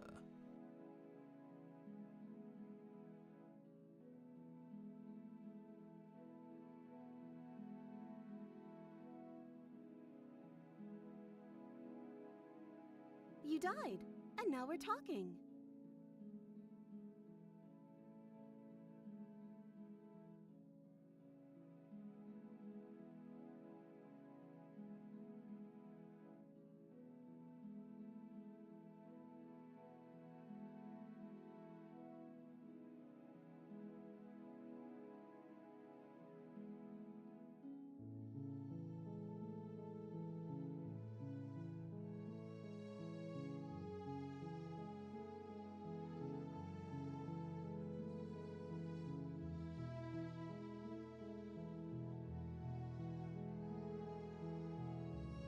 I'm sorry. Didn't you want me to? Did we? We warned her of the cruel forces seizing our body. That's practically telling her to kill us. She is our beloved, and She made the best decision for her. Don't be so quick to assign kindness.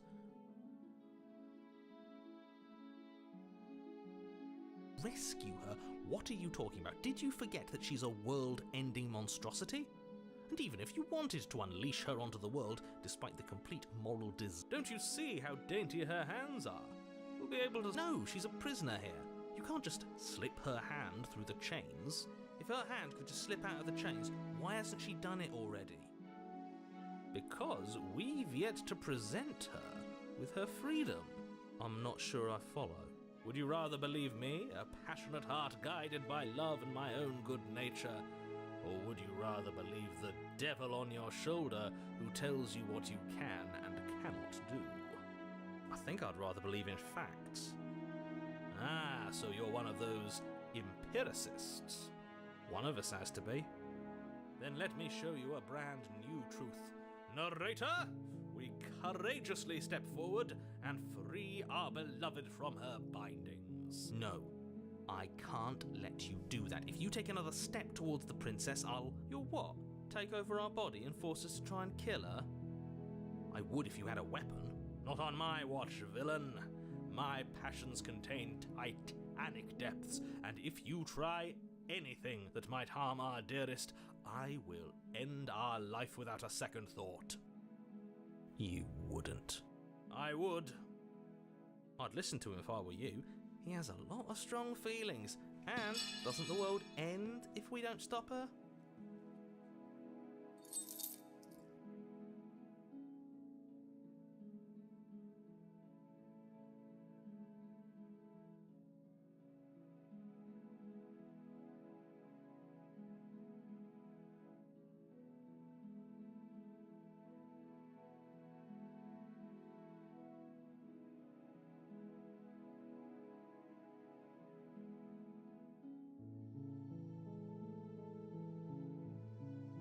The princess jumps up and smothers you in a joyful embrace. Ugh. If only you had a weapon, one slip of the wrist and your pristine blade would be buried in her back and everyone out there would be saved.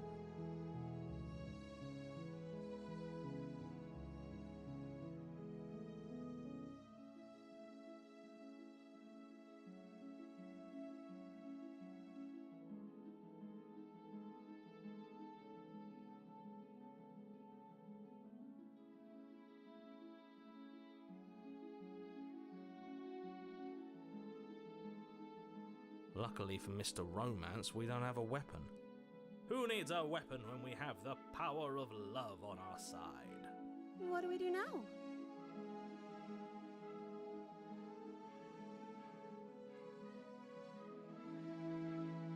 That sounds perfect. The princess takes your hand the last hopes of the entire world slipping through your fingers as they intertwine with hers. We have each other. We don't need the world for our happy ending. I like to think that you do, actually. Look, I have my doubts, but the choice has been made and this is happening. You don't have to mope about it. I will mope about it, because moping is the only recourse you love-blind fools have left me with. You and the princess walk up the stairs hand in hand. Ugh, look at the way she's smiling at you. She doesn't have to be so happy about this. And what happens after we walk up the stairs? Oh, isn't that interesting? The door slams in your face and the lock clicks. That's a familiar move. Did I do that last time? Then you should know that you won't be able to leave. Oh no! Did someone lock us in here? That's not fair! We're supposed to leave now. She's right. It isn't fair. But the unfairnesses of the world are no match for the strength of true love. Enough with this true love nonsense. You just met her. Of course you wouldn't understand. Our passions run deeper than anything you have ever known. Are you listening to this? You don't have to go along with the every whim of that delusional voice. I'm just along for the ride at this point.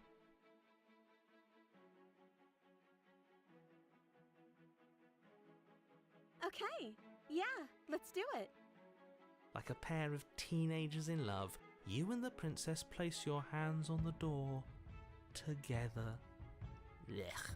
And the lock clicks and the door creaks open. Are you kidding me? I told you our love was insurmountable. You and the princess make your way upstairs and the blade. That's right, there's still a chance for you to do the right thing. Take the blade from the table and slay her before it's too late.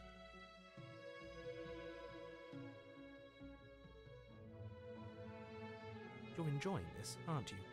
You're taking every opportunity you can to draw out the end of the world and make me suffer. I hate you.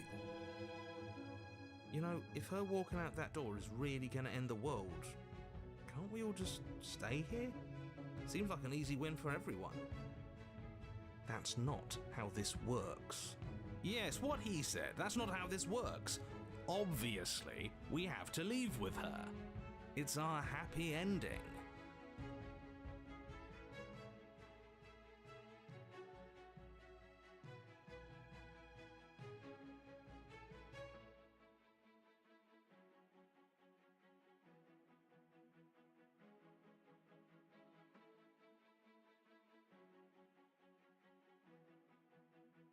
Yes, I suppose you are going to do that, aren't you?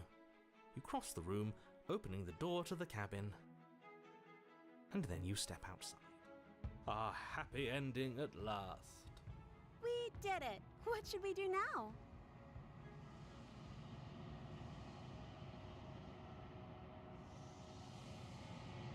Where did everything go? Where did he go? Oh, is he gone? I hadn't noticed. I was too busy staring deep into our beloved's eyes. I'm cold. Is being happy supposed to be so cold? She's cold. Quick, our feathers. Pluck them all and weave her a coat worthy of a princess.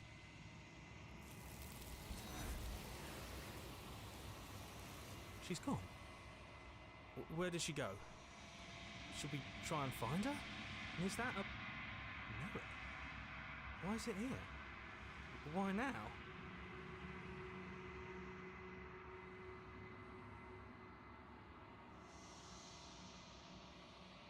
But it feels so bad. Like looking into it right now is going to be the end of everything.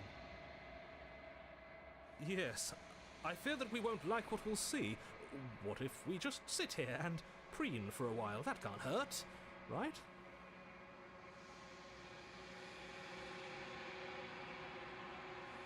Okay. If you say so. We'll trust you. She'll be there waiting for us. I just know it.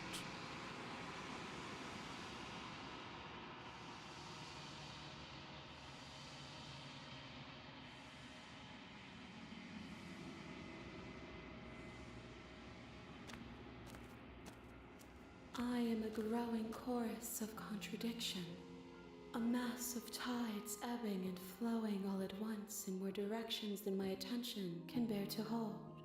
To look at any one is to shift them all into something new, and to look away is to reshape them yet again. All of me is changing, and yet the rest of me is still the same.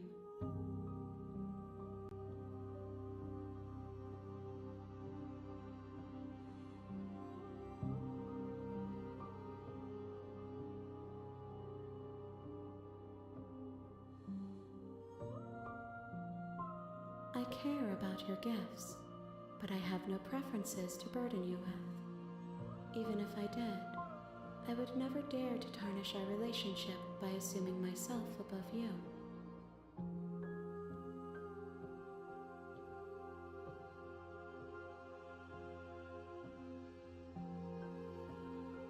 The tides do not dictate where they are pulled. A river does not dictate its outlets. My gift to you is to let you choose your path, and my task is to treasure the gifts you bring me.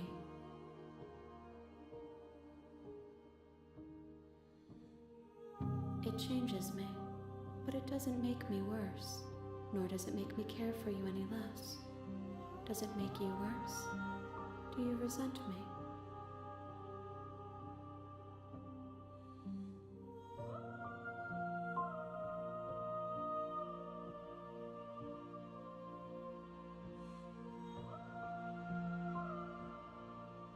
It will, in time, but you still have a ways to go before we are done.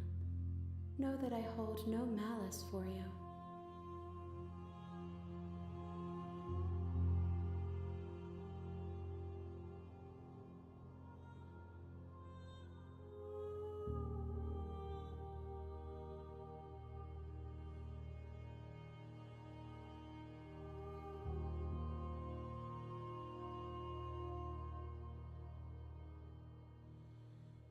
We will know when we near our death.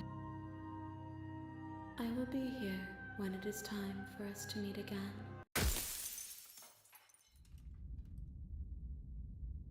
You're on a path in the woods, and at the end of that path, you're here to slay her.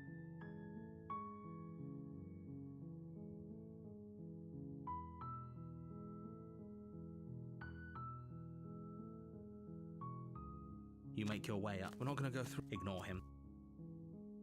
The interior of the blade is your implement.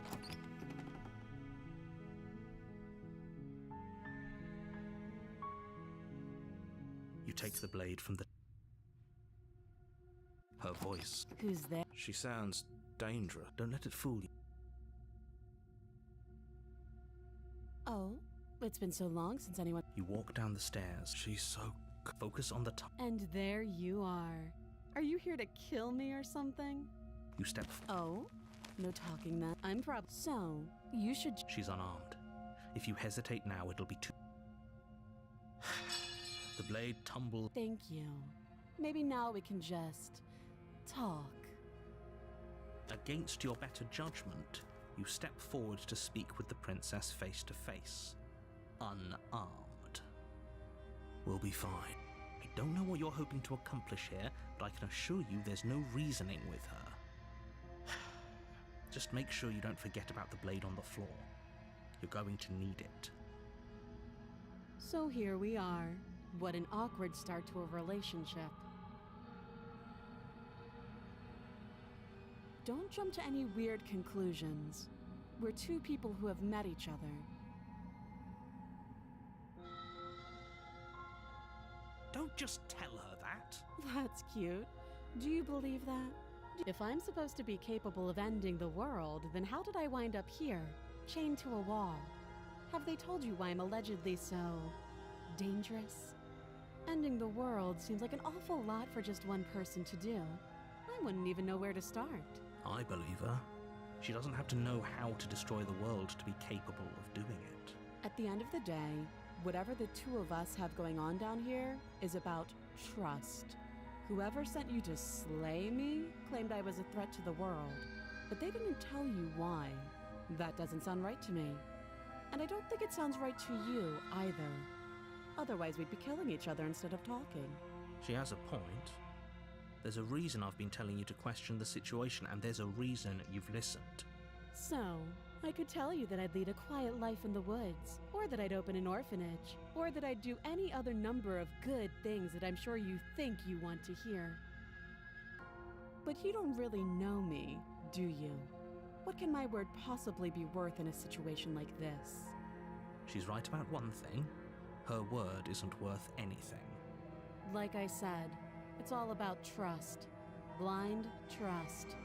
So do you trust me, the prisoner, the victim, the princess clearly incapable of ending the world? Or do you trust whoever put me here? She's wrong. This isn't about trust. This is about risk. We stand to lose everything, all for the sake of one person, and a subjugating monarch no less. She hesitates before answering. You can address me as Your Royal Highness, or Her Majesty. Any honorific should do, really. Again, she offers no specifics. No matter how hard you try, you'll never get a straight answer out of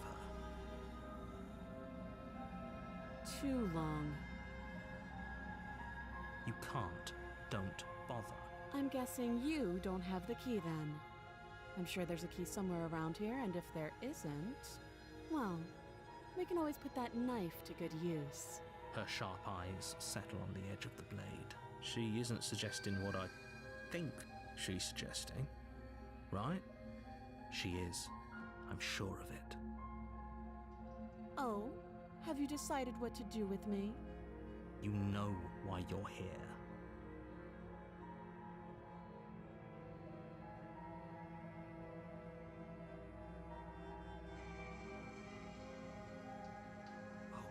Have to be kidding me.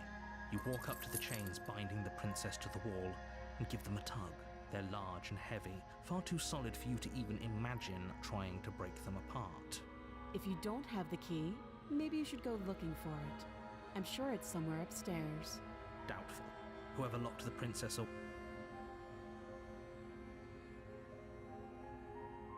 That would be fine. I can lose an arm. She speaks with almost complete nonchalance. If we were stuck down here for long enough, I'm sure we'd be nonchalant about cutting our way out. And you attempt to make your way out of the basement, but the door at the top of the stairs slams shut.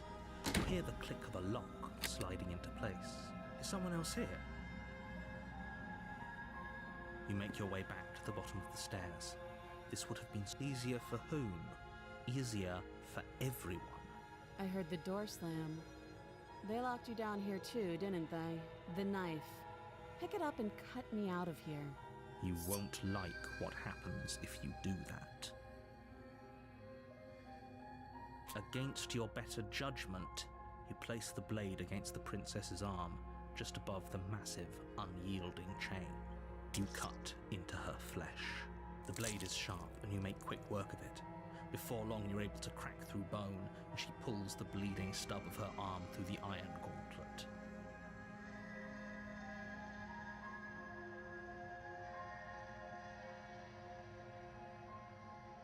She didn't so much as utter a sound. Free from her bindings, the princess turns to face you, her fierce gaze meeting your eye. How is she so composed after losing an arm? Thank you.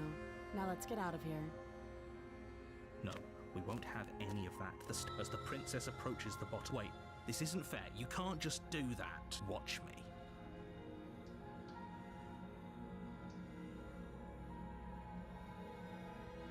You bring the blade down and plunge it into the princess's back. Finally. Okay. There's no going back now. Though the blade left a deep gash in her shoulder, she barely so much as flinches, turning around to stare at you incredulously. Are you serious? I don't know what came over you, but if we're doing this, I guess I'll have to kill you. Do you think I need both of my arms to do that? I can beat you to death with one, but I don't have to tell you that. I'll go ahead and show you. As the blade falls from your trembling hands, the princess rears back, readying a bone-shattering haymaker. You fall to your knees, barely able to process the ringing in your ears before she hits you again. Every blow is as punishing as the first. You feel bones shatter with every impact, unknown ruptures blossoming with blood somewhere inside of you. If we're lucky, the wound you manage to inflict will be enough to at least delay her escape from this place. If we're very lucky, it will kill her before she gets out. Oh, too weak to even try fighting back. How disappointing. She places a confident heel on your chest and pushes you down to the ground. Her knee falls to your throat, your windpipe crushed beneath a weight you didn't think her slight form could possibly possess. It can't just end like this, right? I'm sorry, but it's over. Everything goes dark. You're on a path. You're here to... Again? People don't die twice. If he doesn't remember what happened, you know I can hear you. What does it matter what he knows? She is not going to kill you unless you let her. But slaying the princess and saving the world is going to be much more difficult. A warning. She will lie. We might as well just pledge ourselves to her and stop pretending we're capable of doing anything in this situation. She probably doesn't even... Can we tone down the I'm not being a pessimist. You're being annoyed. Just ignore their bickering, and whatever you do, don't pledge. I agree. If she's wrongfully imprisoned, then we should rescue her, but if he's telling the... Rescue her? Given the stakes of the situation, there isn't really a difference between so please try to ignore both. If that's what you want. The interior of the cabin is larger and more grandiose than its humble exterior would suggest. The only furniture of note is a massive marble altar with a pristine blade perched on its edge. The blade is your implement. You'll need it if you want to do this right. Why do we feel so small? We don't feel small. We are small.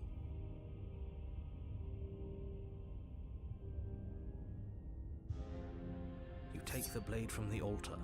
It would be difficult to slay the princess and save the world without a weapon. You walk up to the wall next to the basement door. What are you talking about? This isn't a wall. We should count ourselves lucky. Some things are better left unseen.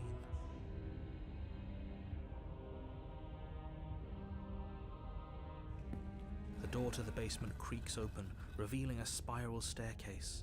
Its steps almost as deep as you are tall. The smell of incense drifts up from below. For a moment, you almost feel at ease. This is actually kind of nice. It's still a stone basement. If the princess lives here, her booming voice rolls. Is that a guest I hear? Don't linger on the stairs. Come down and witness me. You weren't kidding when you said it was booming. She wasn't like this last time. We need to get down there. She wants us to see her. We need to see her. Should we be worried about your sudden change in attitude? Just a few minutes ago you were going on about how pointless everything was. Now you want to go down there. It doesn't matter what that little voice says. He's not the one making the decisions. Though if his ramblings get you to the princess, they get you to the princess. Making your way down the spiral staircase is a time-consuming and exhausting effort, every step requiring you to clamber over one edge before dropping to the next. But soon the end comes into view, and you tumble to the bottom, entering the vast, temple-like room beyond. The princess towers over you, almost glowing in the weak starlight, her figure framed by a stained glass window. Her long hair billows around her, and a chain binds her wrist to the far wall. The chain is nothing to her. It might as well be a toy for all the good it would do. I told you it was pointless to resist her. The little bird has returned to me. I wonder what he wants. You've brought that knife again, even though you know it's useless. Such charming audacity. Drop it. The blade slips from your fingers and clatters uselessly to the floor. We didn't have to do that, and yet you did. She is so much more than us. You wouldn't understand what it feels like to be in her presence. Oh, I understand what's going on, and you'd better snap yourself out of it. Kneel. On her command, you fall to the floor, knees painfully connecting with hard stone. That's my good little bird. Now, why don't we talk? The last time we met, you told me I was destined to end the world. That thought wrapped itself around my heart. It has pulled at me since the moment I squeezed the life out of your broken lungs. I could feel its fundamental truth awaken me. The collapse of the old is a necessary prelude to the birth of the new. And the world as it is now is overdue for alterations. It's time for me to seize my destiny, and you, little bird, will help me seize it. Well, that gives away the game, doesn't it? It certainly does. And beyond that, it more than lends credence to our conversation in the woods. I don't love the thought that in some other reality you failed to destroy her, but what's done is done. I can only hope it helped you learn a valuable lesson. You are the only one who can deal with her. And if you don't, well, she's let you know what will happen, hasn't she? Then you shouldn't have trusted us with her destruction. She is inevitable. Can't you feel it? He's being melodramatic, but he's not exactly wrong, is he? What are we supposed to do to stop her? Okay, first things first, you're going to have to stuff those pessimistic thoughts someplace far, far away and commit yourself to what needs to be done. The stakes of the situation should be perfectly clear to everyone now. And if you're going to save the world, you have to have faith that you can pull this off. You can't win a battle that you've already lost in your mind.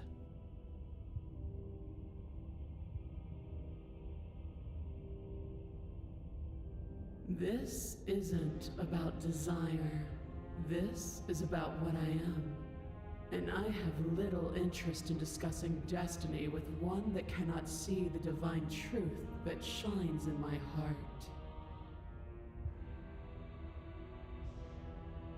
All you have to do is break these chains and set me free. Don't be rude. Of course she can. It's not rude to question someone who's apparently trying to end the world. That's exactly why it's rude. We should know our place. I can, easily. But that isn't what I want to do. The story of a terrible and bountiful god unbounded of her own will is no story at all. It's not worthy of everything I am, or everything I'm bound to become. It isn't even worthy of what I was. The destruction in Genesis that's to follow in my wake is deserving of a song that can echo for eternity. The song of you, being so struck by my glory, so overwhelmed by what I am, that you feel you must deliver me into the world. And from your act of utter devotion and submission springs a new dawn, a better dawn. Submit now, submit later. It makes no difference. Because in the end, no matter how vainly you struggle against me, my will triumphs over yours.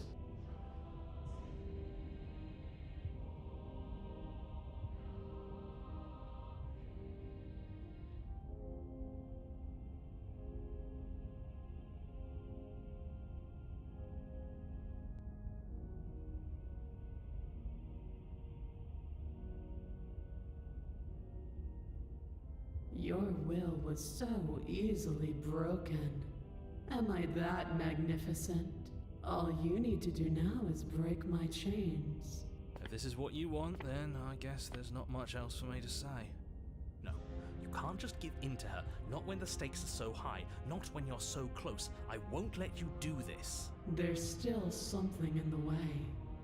A greasy film inside of you where it doesn't belong. Trying to conceal you from me. Is that a person? No, it used to be a person. It's something different now. An echo. Is she talking about you? That's impossible. She's not supposed to be able to interact with me. You're a small one, aren't you? A shriveling little worm stretched beyond its limits, trying to control things that it can't understand. No. What are you talking about? I'm just... I don't care what you are. You're mine. Rise, my little bird. Without hesitation, you're brought to your feet. Break my chains. And how are we supposed to do that? All we have is a blade. All you need to do is believe it's been done.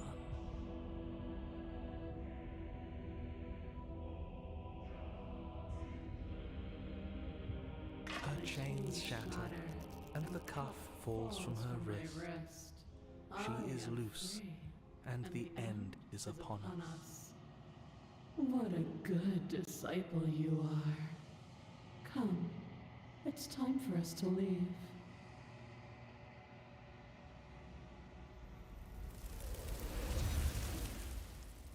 She's gone. Where did she go? Should we try and find her? And there's that mirror again.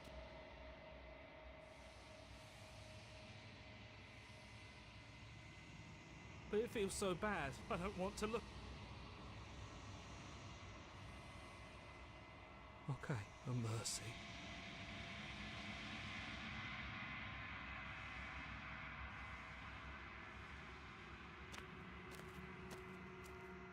There's a world beyond the endless walls of the long quiet. We're supposed to be there. Do you know what we'll find out there? Rhetorical. I am not rhetorical. I have only known these spaces, and I have known flickers of the lives you've brought me, short and violent and full of passion. But all of those flickers end where the long quiet begins. I'm asking you because I cannot know your mind.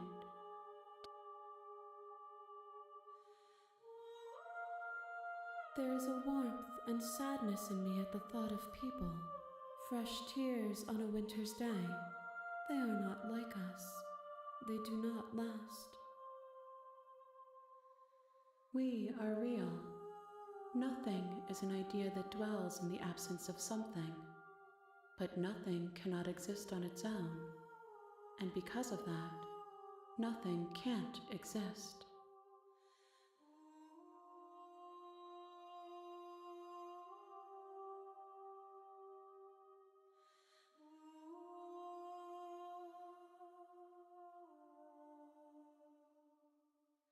No, their thoughts are quiet. Do you think your narrator lives in the spaces beyond?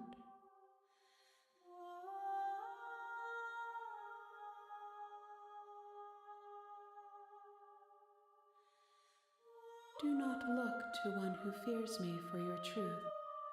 The only answers worth knowing are those we can find within ourselves.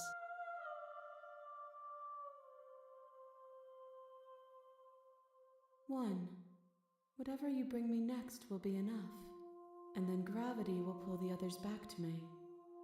I will be singular, a final multitude.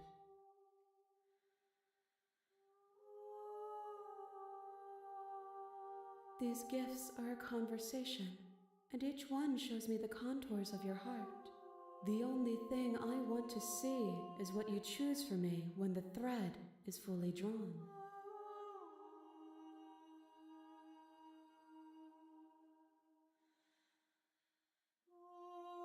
This one is dominance, a figure capable of bending everything to her will. She will make for an overwhelming heart. Do not mourn her, for she would not be able to mourn you.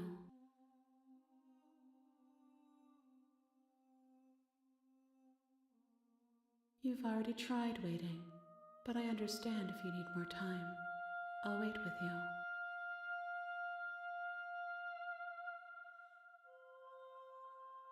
The next time I see you, each of us will finally know what we are.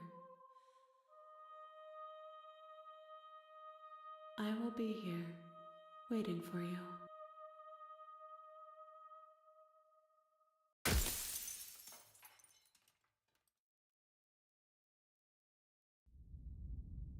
You're on a path. You're here to slay her.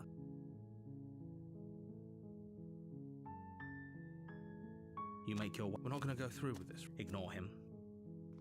The interior of the cabin is almost entirely. The blade is your. The door to the basement, her voice Hello? is. Don't let it fool you. It's all part of the manipulation. You're playing a dangerous game by coming here unarmed.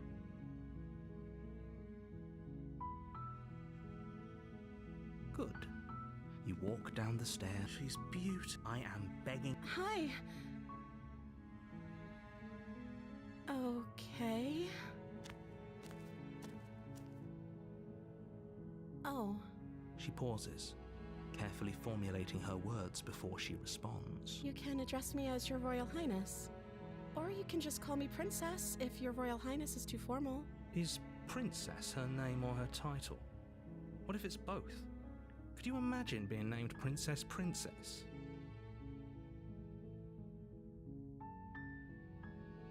Like I said, you can call me Princess if you'd like. I'm sorry, I've been down here so long I guess I've just forgotten. I must have a name though. Everyone has a name. Okay, that's weird. She hadn't even thought to pick a name for herself. Hopefully you're starting to see the...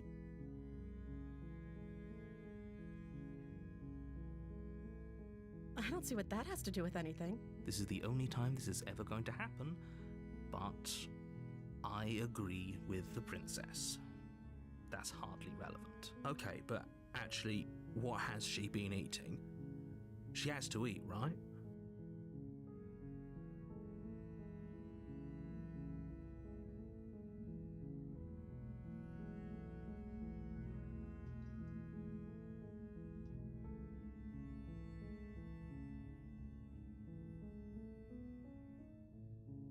You're only making this more difficult. Thank you. You're making a huge no. You walk up to the they're large and heavy. I'm guessing you don't have the... Maybe it's somewhere doubtful. Whoever.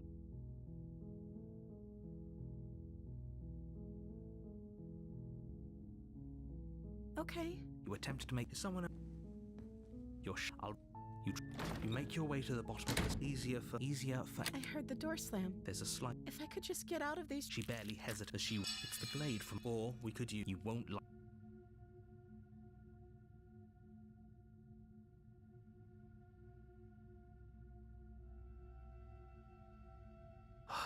Against you, you cut the blade. Is her lip. She did. No. She smiled. How is. Thank you. No. We won't have any. As the prince. Wait. This is. Watch me. What? Stop that. Something's come over you. Your body. Stop it.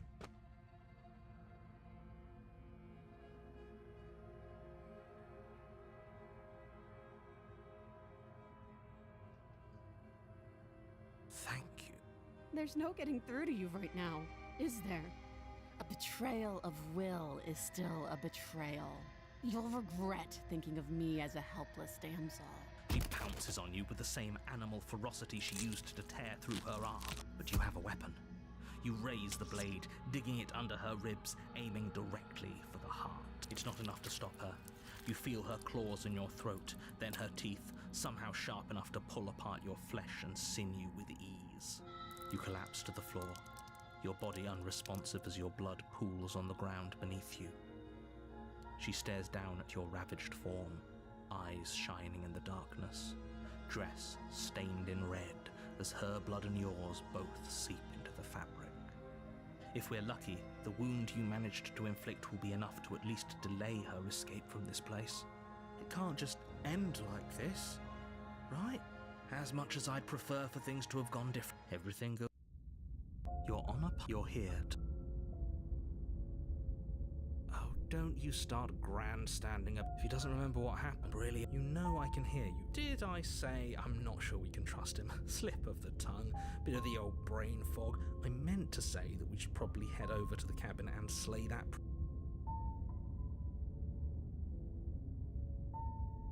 A warning, she will laugh. Don't worry.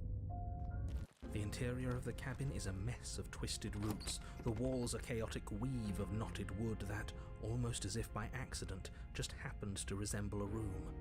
The floor is damp and earthy, and the only furniture of note is a slab of mud in the shape of a shelf, with a pristine blade perched on its edge. The blade is your implement. You walk up to the wall. You reach forward and rub your hand against the cabin wall. I hope you know how ridiculous you look right now. No blade. I hope you know what you're getting us into. It'll always be here if we need it. Sure, that was also true last time and we still died, but we definitely know what we're doing this time. The door to the basement creaks open, revealing a staircase dug into the muddy earth below. The ceiling is thick with roots that hang like locks of tangled hair. The weak starlight from the cabin windows behind you can barely penetrate the gloom here, only illuminating the edges of an opening below. It shines in the darkness like some kind of massive maw, waiting to swallow you up into the earth. The air smells of dirt and copper. It's thick and wet, as if your lungs are being coated in mud with each intake of breath. If the princess lives here, slaying her would probably be doing her a favor. Her voice skitters up from below. Something nasty finds itself on my stairs. Come on down. Don't be scared. I probably won't bite. But you are. You're a wretched little thing. I recognize that voice as easily as I recognized your nervous little footsteps coming up the path. I know who you are, and I remember what you've done. She must have you confused with someone else. She seems friendly enough. Maybe we can talk our way out of this whole situation. You can't. Unless you slay her right away, she's going to break free and end the world. There's no reasoning with what she is. Look, I'm just throwing ideas out there. I like to think out loud. I'm the kind of guy who likes a discussion. Don't we want to hear what everyone has to say before making any big decisions? Do you want to hear what everyone has to say? Or do you just want to hear yourself talk? You need to stop lingering. Your task is to slay the princess, not endlessly debate about what to do with the princess. Fine. You're the boss. Thank you. You descend the basement steps, entering the dark room below. You can just make out the shape of the princess in the gloom. She's huddled against the far wall, her eyes bright and glaring from amid the thick roots. And there you are, once again seeming to offer a helping hand while likely hiding the other behind your back. Fine, I'll play along for now. What do you want? You made a comment back in the woods about having been here before. Now she's acting like... Oh, no. That's pretty sharp. How'd you figure that one out? Call it deductive reasoning.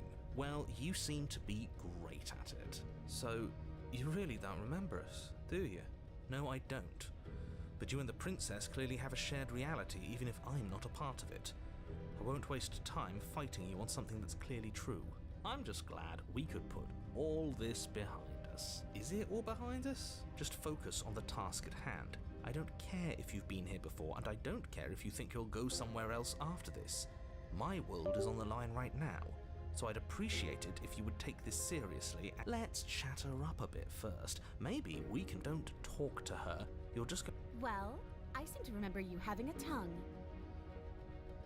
Ooh, smart. Let's apologize. Get us back on the right foot.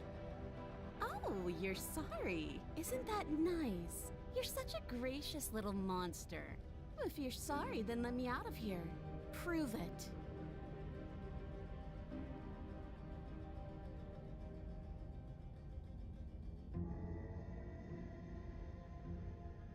I suppose you didn't come into my hovel of your own accord, did you?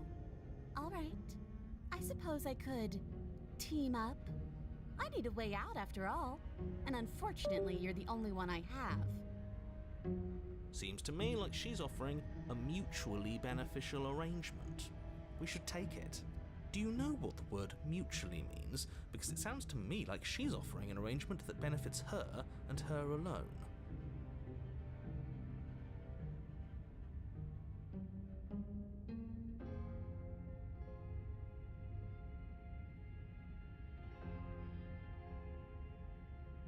Why would I do such a thing? Is someone's guilty conscience getting to them? But I wouldn't worry. As much as I may hate you, letting you live is in my best interests. If you get me out of here, the only thing that will be dead and buried is the bad blood between us. Oh, that nagging feeling you mentioned is me, by the way. I'm actually a little anxious about a potential backstabbing event. She needs us to get out of here.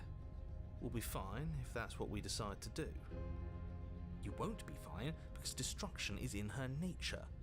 If she gets out of here, that's it for the world, remember? Even if that's true, that doesn't automatically mean she's going to stab us in the back. I think that depends on your definition of words like stab and in the back. She might not literally do that, but she could very well symbolically do the same thing. See? He gets it. There's nothing wrong with looking out for number one.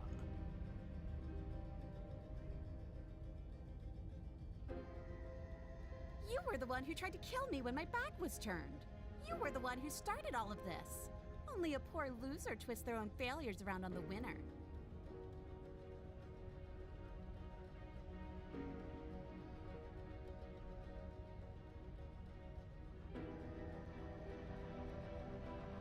Oh, I don't need you to cut me out.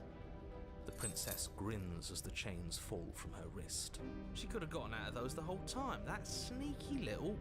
A woman after my own heart, really. She knows how to hold her cards close to her chest. This is why she can't just be abandoned here. If left to her own devices, she'll find a way out. Now stop her.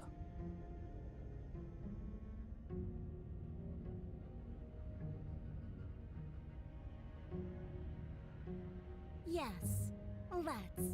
She creeps forward, taking one cautious step at a time until you and she are face to face. She never breaks eye contact, even as the two of you find yourselves face to face. She's silent for a long moment, as if testing to see what you'll do now that she's within arm's reach. After you, darling. You're the one it lets come and go. It's best if I follow. Oh no, we can't have that. If anyone is going to turn their back on anyone else, she's going to turn her back on us. It shouldn't matter who leads and who follows. We're working together here. Well, if it doesn't matter, then she can go first. We may be in this together, but that doesn't mean we have to trust her. Somebody has to go first, and it might as well be us. We're the ones who broke her trust last time. You're talking a lot about trusting someone who, by her very definition, cannot be trusted. I don't know how many more warnings I have to dole out, but if you help her out of here, you're going to regret it. That's right, you're the one who's going first. Don't worry, I'll be right behind you watching every single thing you do. That's exactly what I'm worried about. You step onto the stairs and begin your ascent from the basement. The princess follows close on your heels, perhaps even a little closer than you'd like. You're only saying that because you want us to feel nervous. I do want those things, but I want them for a good reason. I don't need you to trust me for my sake, because I already know that I'm right. This is for you. Can we walk backwards up the stairs? I think that's the smarter idea. She can't sneak in and attack if we're facing her. No. The stairs are a bunch of overgrown roots. You'll trip and hurt yourself. But the princess is silent as you both continue the climb, and in no time at all, the upstairs of the cabin is within reach. Isn't that a relief? We're fine. Nothing happened. You're not even going to wait until you're through that door to proudly claim your victory, are you? Why did you just say that? I think we know why. You feel something dig into your shoulder, sharp and piercing. The princess clawing at you and pulling you down with her full weight. Together you tumble back down the uneven stairs, your body and hers crashing against the unyielding wooden roots, until finally you both separate with a bone-shaking thud against the basement floor. You feel something pop. The princess lands against the far wall, gasping as she struggles to recover from the impact. You're still in shock, trying to get a hold of yourself. She grins as you continue to remain exactly where you are, cackling derisively as she watches you realize that you won't be getting up. Wait, why won't we be getting up? I'm afraid your back is broken. One unlucky fall is all it takes, really, and you had several. You know what? I'll say it. That sucks. I don't like having a broken back. We were going to help her. Why? Why did she do that? It's what I would have done. Have you considered not being like that? Of course not. It's what keeps us alive. And yet here we are, paralysed and stuck with someone who hates us in the basement of a remote cabin. You must have known this was coming. The arrogance of turning your back to me after everything you've done.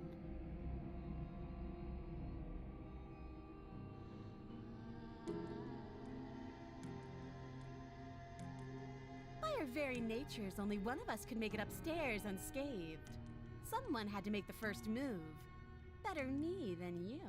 See, this is why I wanted her to go first. I had this whole little scheme planned, where once she'd passed by the table upstairs, I'd have said, now pick up the blade and stab her in the back. And then you'd say something like, wow, that's an amazing idea that I never saw coming. Thanks for looking out for us. And then you would have done it and we wouldn't be stuck down here with a broken back. There's just one problem with that. And what's that? She was clearly planning to betray us. And if she was in front of us, she would have gotten to the blade first. Ugh, you're right, aren't you? I thought this whole thing was ironclad, but really it was doomed from the start, wasn't it? The princess's body twitches as she tries to get up. Ho ho ho! So she's not as bad as us. Something inside me is broken. Isn't that a cruel twist of the knife? Isn't that so funny? She eyes you with intensity, silence falling between you for a long moment as her gaze travels up and down your battered form. Seems I'm not the only one, though. Wait, are we both just stuck here? Certainly seems that way. What a way to go. But look on the bright side. In all this chaos, you may have actually managed to deliver a lethal wound. The world could be saved after all. We're going to die together. Isn't that a lovely treat? I wonder how long it'll take. Maybe I'll get to watch the worms lick your bones clean. Is that really what's going to happen now? Hello? Are you still there? What happens next? I think he's gone. Something strange is twisting this place out of shape. I wasn't feeling much of anything, but now I feel cold. She's gone. Where? And there's that. No.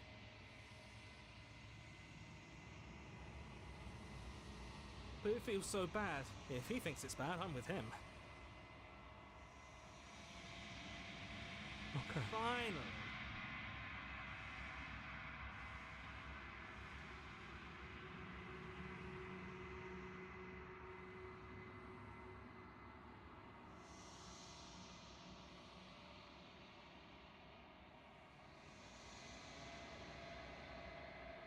I think you know what I am.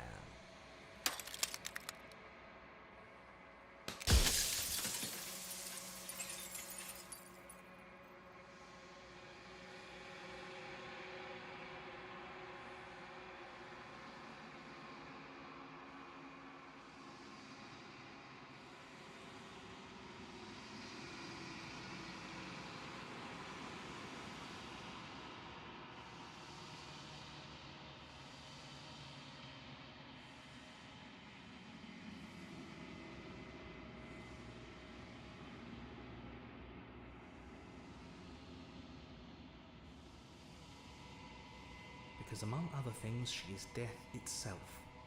To rid the world of suffering, to save untold trillions from being lost forever to the cosmic wind, she must be destroyed. And despite how far you've fallen, you will still have a chance to fulfill your purpose once I'm gone.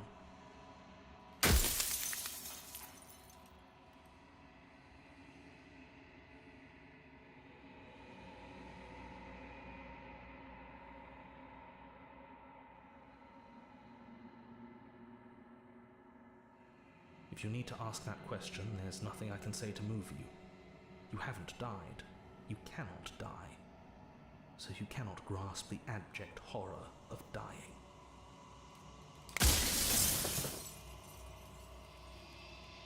The narrator. Yes, I suppose that's my job, isn't it? You needed help after all, an objective voice to guide your blade. But you were never supposed to see me. I wonder how many worlds you've damned to extinction to fall this far.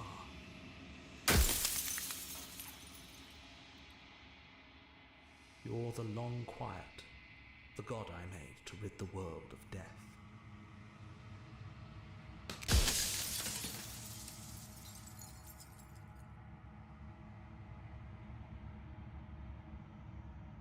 It doesn't hurt. I don't feel pain, not physically.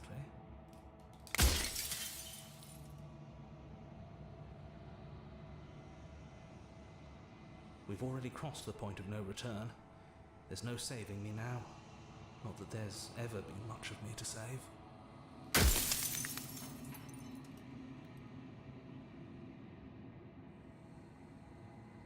She is the shifting mound, the ebb and flow, the capacity to change. She is transformation, or most of it. Her nature is why I had to die, for she becomes that which others perceive her to be. But an echo can't perceive things, not in the way that people can.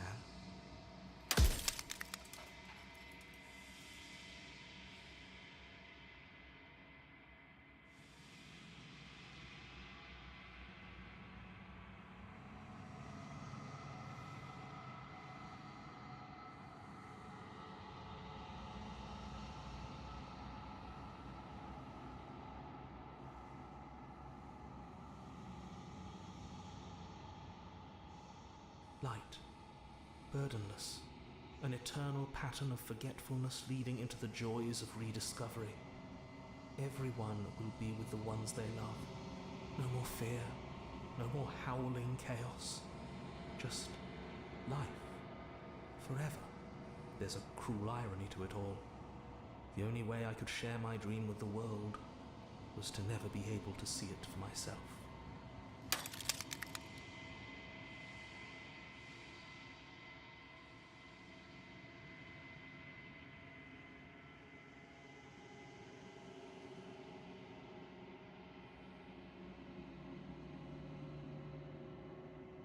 With some amount of difficulty, but you're an abstract concept yourself. It would have been preferable if you had destroyed her within the confines of the construct, but when I shaped the two of you, I made sure that you were strong enough to see things through.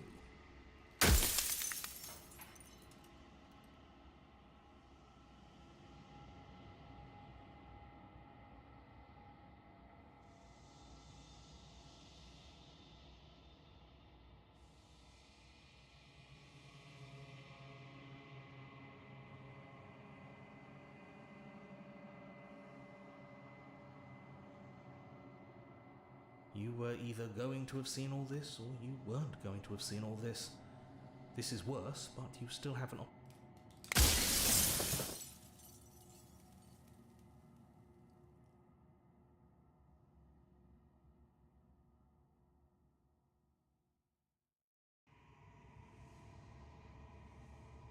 I've said my piece, and my time is up. I'm just an echo, and every echo fades away. You know what you have to do.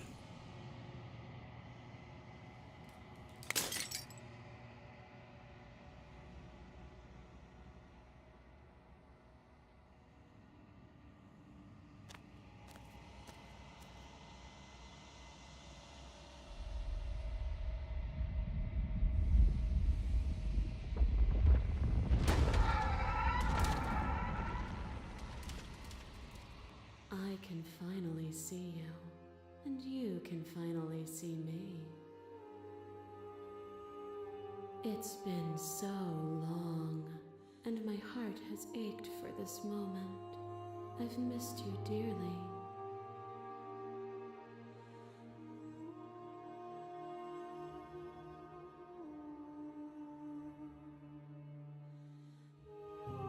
Every word you spoke found its way to me. I know him.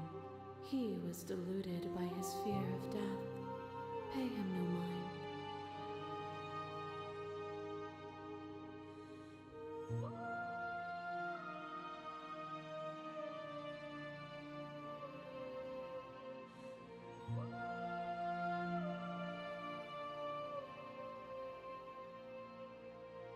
Names are their attempts to capture that which cannot be captured.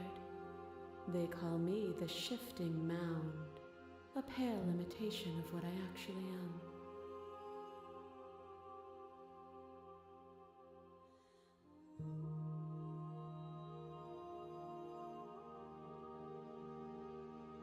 Never the passive player, always reacting and never acting.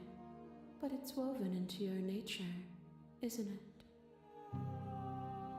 When the echoes spun us from one into two, he gave you a choice and me a role to play. I am not death, but I contain it in my multitudes. So, will you attempt to destroy me and bring about a world devoid of death and the possibility of meaning? Or will you open the final doors to our liberation?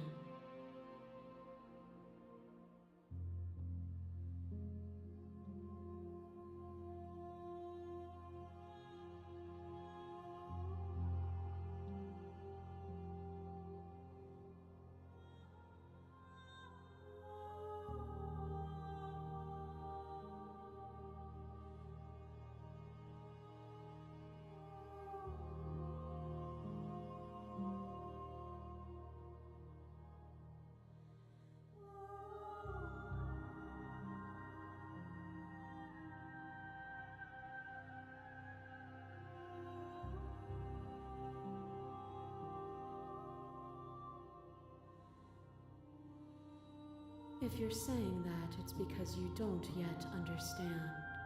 But we cannot use words alone to grasp at things that words cannot express. And you cannot rationalize with logic that which defies it. Violence and passion are dances that both of us know well. If this is what it takes to enlighten you, then so be it. Behind your back and a trick behind mine. We dance, revolving and revolving around each other, but forever stuck in place. We both move, and yet we both don't. For each of us watches the other instead of ourselves. But forever is not forever. I move and you react, and both of us break the other. But broken is only a moment in time. To change is to hold the potential to rise above. Would you limit yourself to what you are now? Or would you like to see what you might become tomorrow?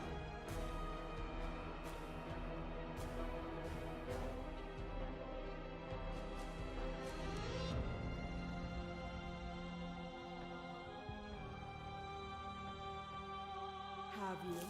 Or is what you think of as independence merely an illusion? Without me, you can have no contrast. And without contrast, you have no shape.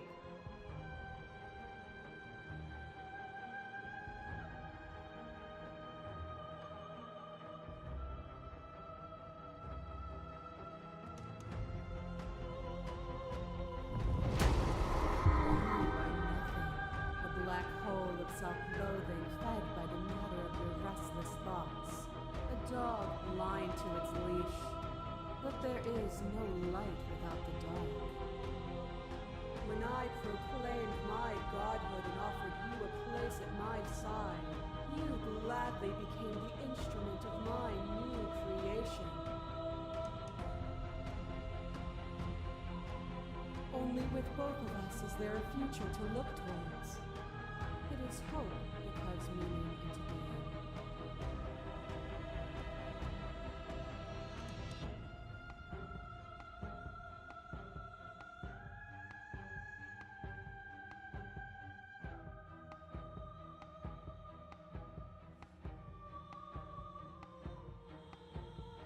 What you mistake for lecture is merely observation. I only want to help you. You can vainly struggle against me, or you can follow the rhythm of our movement and find our freedom. Your legs are trying to stake into your body, and another, and another, and another. Do I miss your heart because I can't stand to see it go? But the stakes meant nothing to you. You had a desire, and you set that desire free. You lifting me and me lifting you, forever and ever and ever. Consumed by true belief, there was nothing that could hold us back.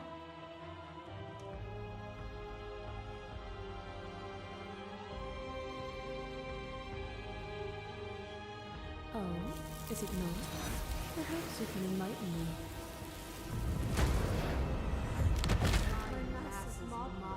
There is no is no end, and there is no There's end. only the flood of There bodies. is only the In flood of every moment bodies. you hold every possible Every sensation at moment once, you and hold then you every hold them all possible again. sensation at once, and then you hold them all again. But in the end, you reflected it back at me. For a brief moment, both of us were everything. We can be everything again. We can weave a beautiful and endless song.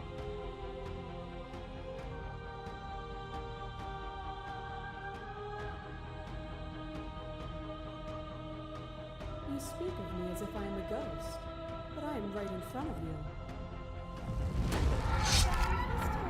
Blades catching from boundless angles. You are a body. You are gory ribbons. You are a body again. And you feel all of it. On and on it goes until your bodies are not your thoughts, are not you. Alive, dead, alive, dead, alive, dead, then alive and dead and alive and dead all at once. You learned to put yourself away, and in your stillness you rose above me. You died countless steely deaths, and you lived countless short lives, and yet it is all so far behind you. I pushed you to a greatness you never would have reached without me.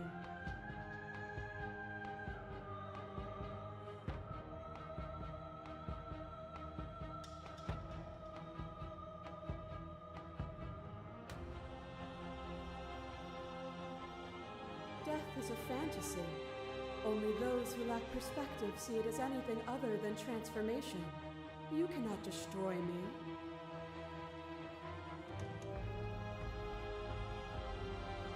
You are unmovable.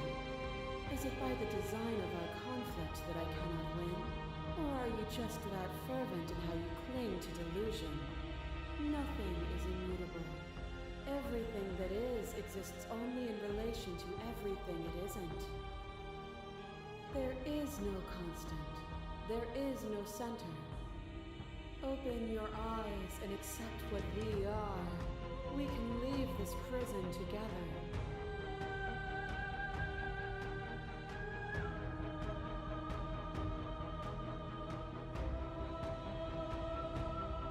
This universe dies, and a new one is born. And that one dies, and a new one is born. And you and I get to witness it all, weaving a tapestry of life wherever we go.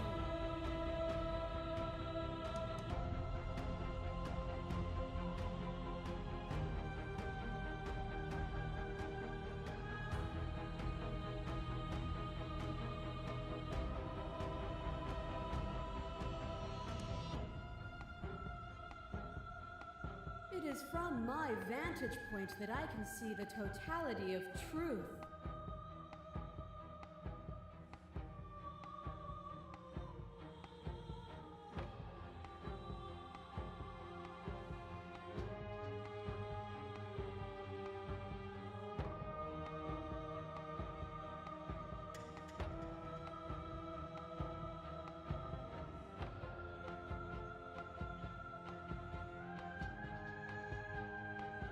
What I offer you is not perspective. It is truth. Whatever you're trying to do right now, you don't have to do it alone.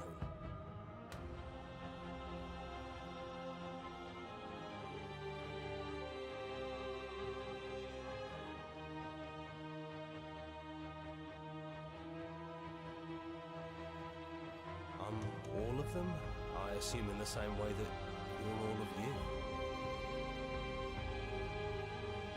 It's good to be here. Seems like you've been doing all right on your own, but she's too many things at once out here. If you want to get through to her, you need some way to get past all that divine confidence. There's still a piece of me nestled close to where it all began. I can take you there. I can take you to her heart. It's time to resume our dance. She's relentless, isn't she? Let's make this quick. Are you ready?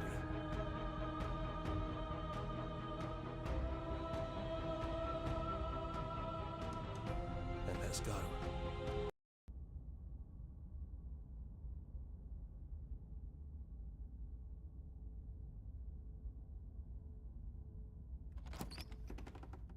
And here we are.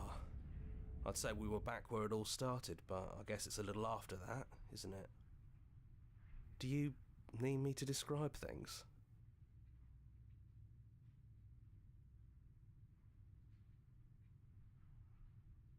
Yeah, of course. The interior of the cabin is, well, it's a cabin, yeah? There isn't much here, just a table and a knife and a door. And some windows. There's no mirror, either. I think you broke it. And I know you're still trying to find some middle ground, but if things go south, we're going to need that blade.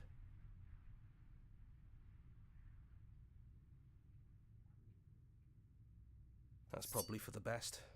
It's always seemed to give us more options than not. It's just us. I think the rest of them are still out there, jumbled up in the rest of her. Yeah, it's dead silent in here. Whatever it was that was left of him, I don't think it could handle you waking up to godhood. Pretty sure he got obliterated.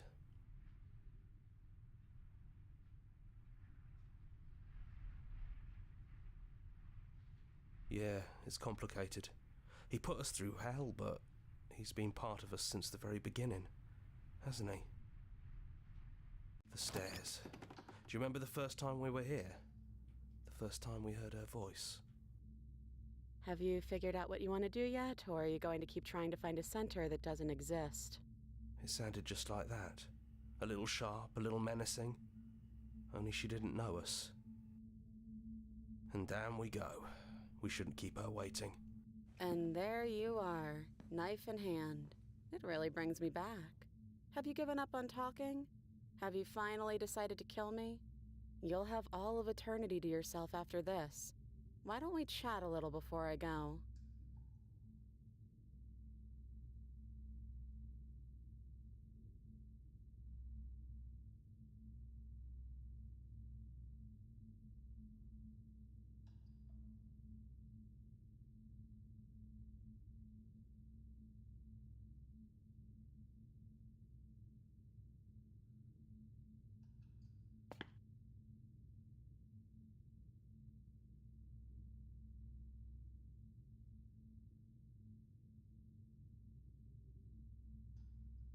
Well, I don't want to be at the end of that knife, so how about we figure something out?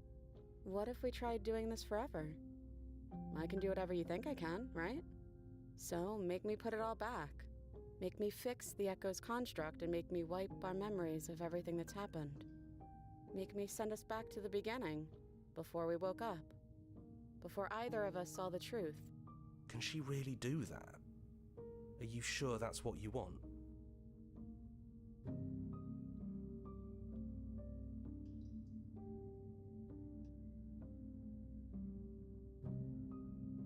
I don't think that's something we'll ever get to know.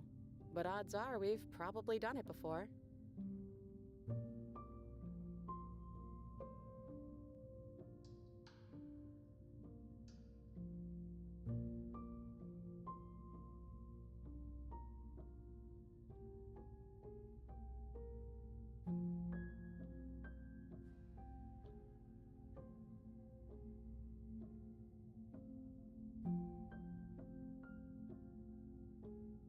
Fixing that is on you, not me.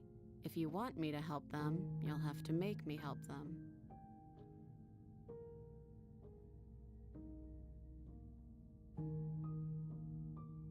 Who cares? We've hurt each other plenty, and I still like you.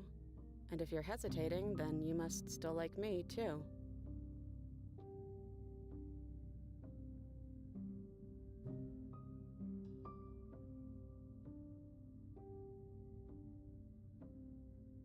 You brought that knife down here for a reason.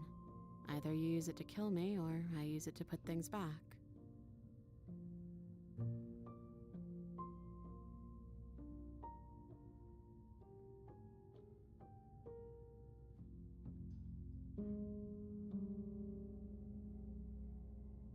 And if we do, nothing is stopping us from making the same choice.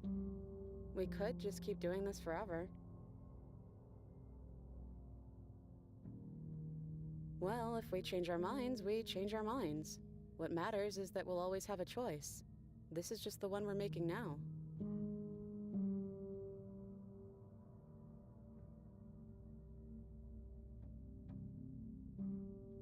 That's sweet. But unless you do, the whole world ends, right? Not like I care, but it seems important to you.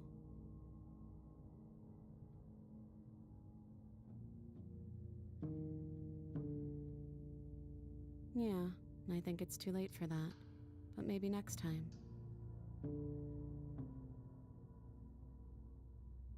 Neither do I. But we won't be alone for long. I'll be right here, waiting for you.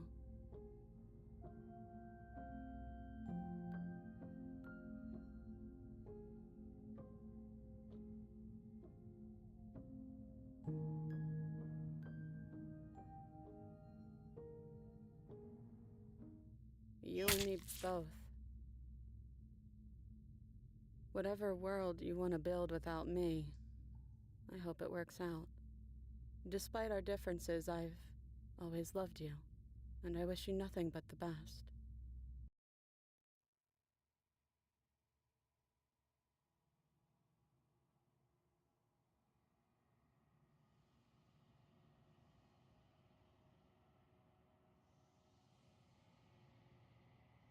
She's gone. And I don't think she's coming back.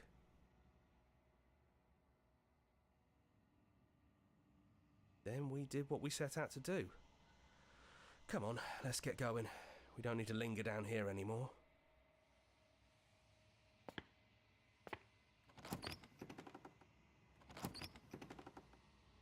It's quiet here.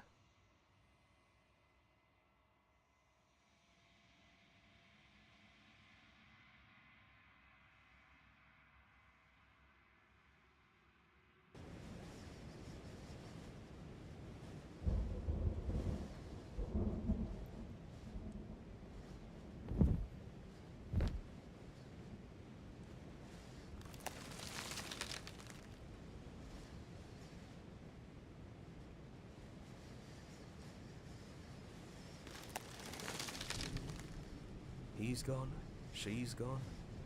No one is left to trap us here but us.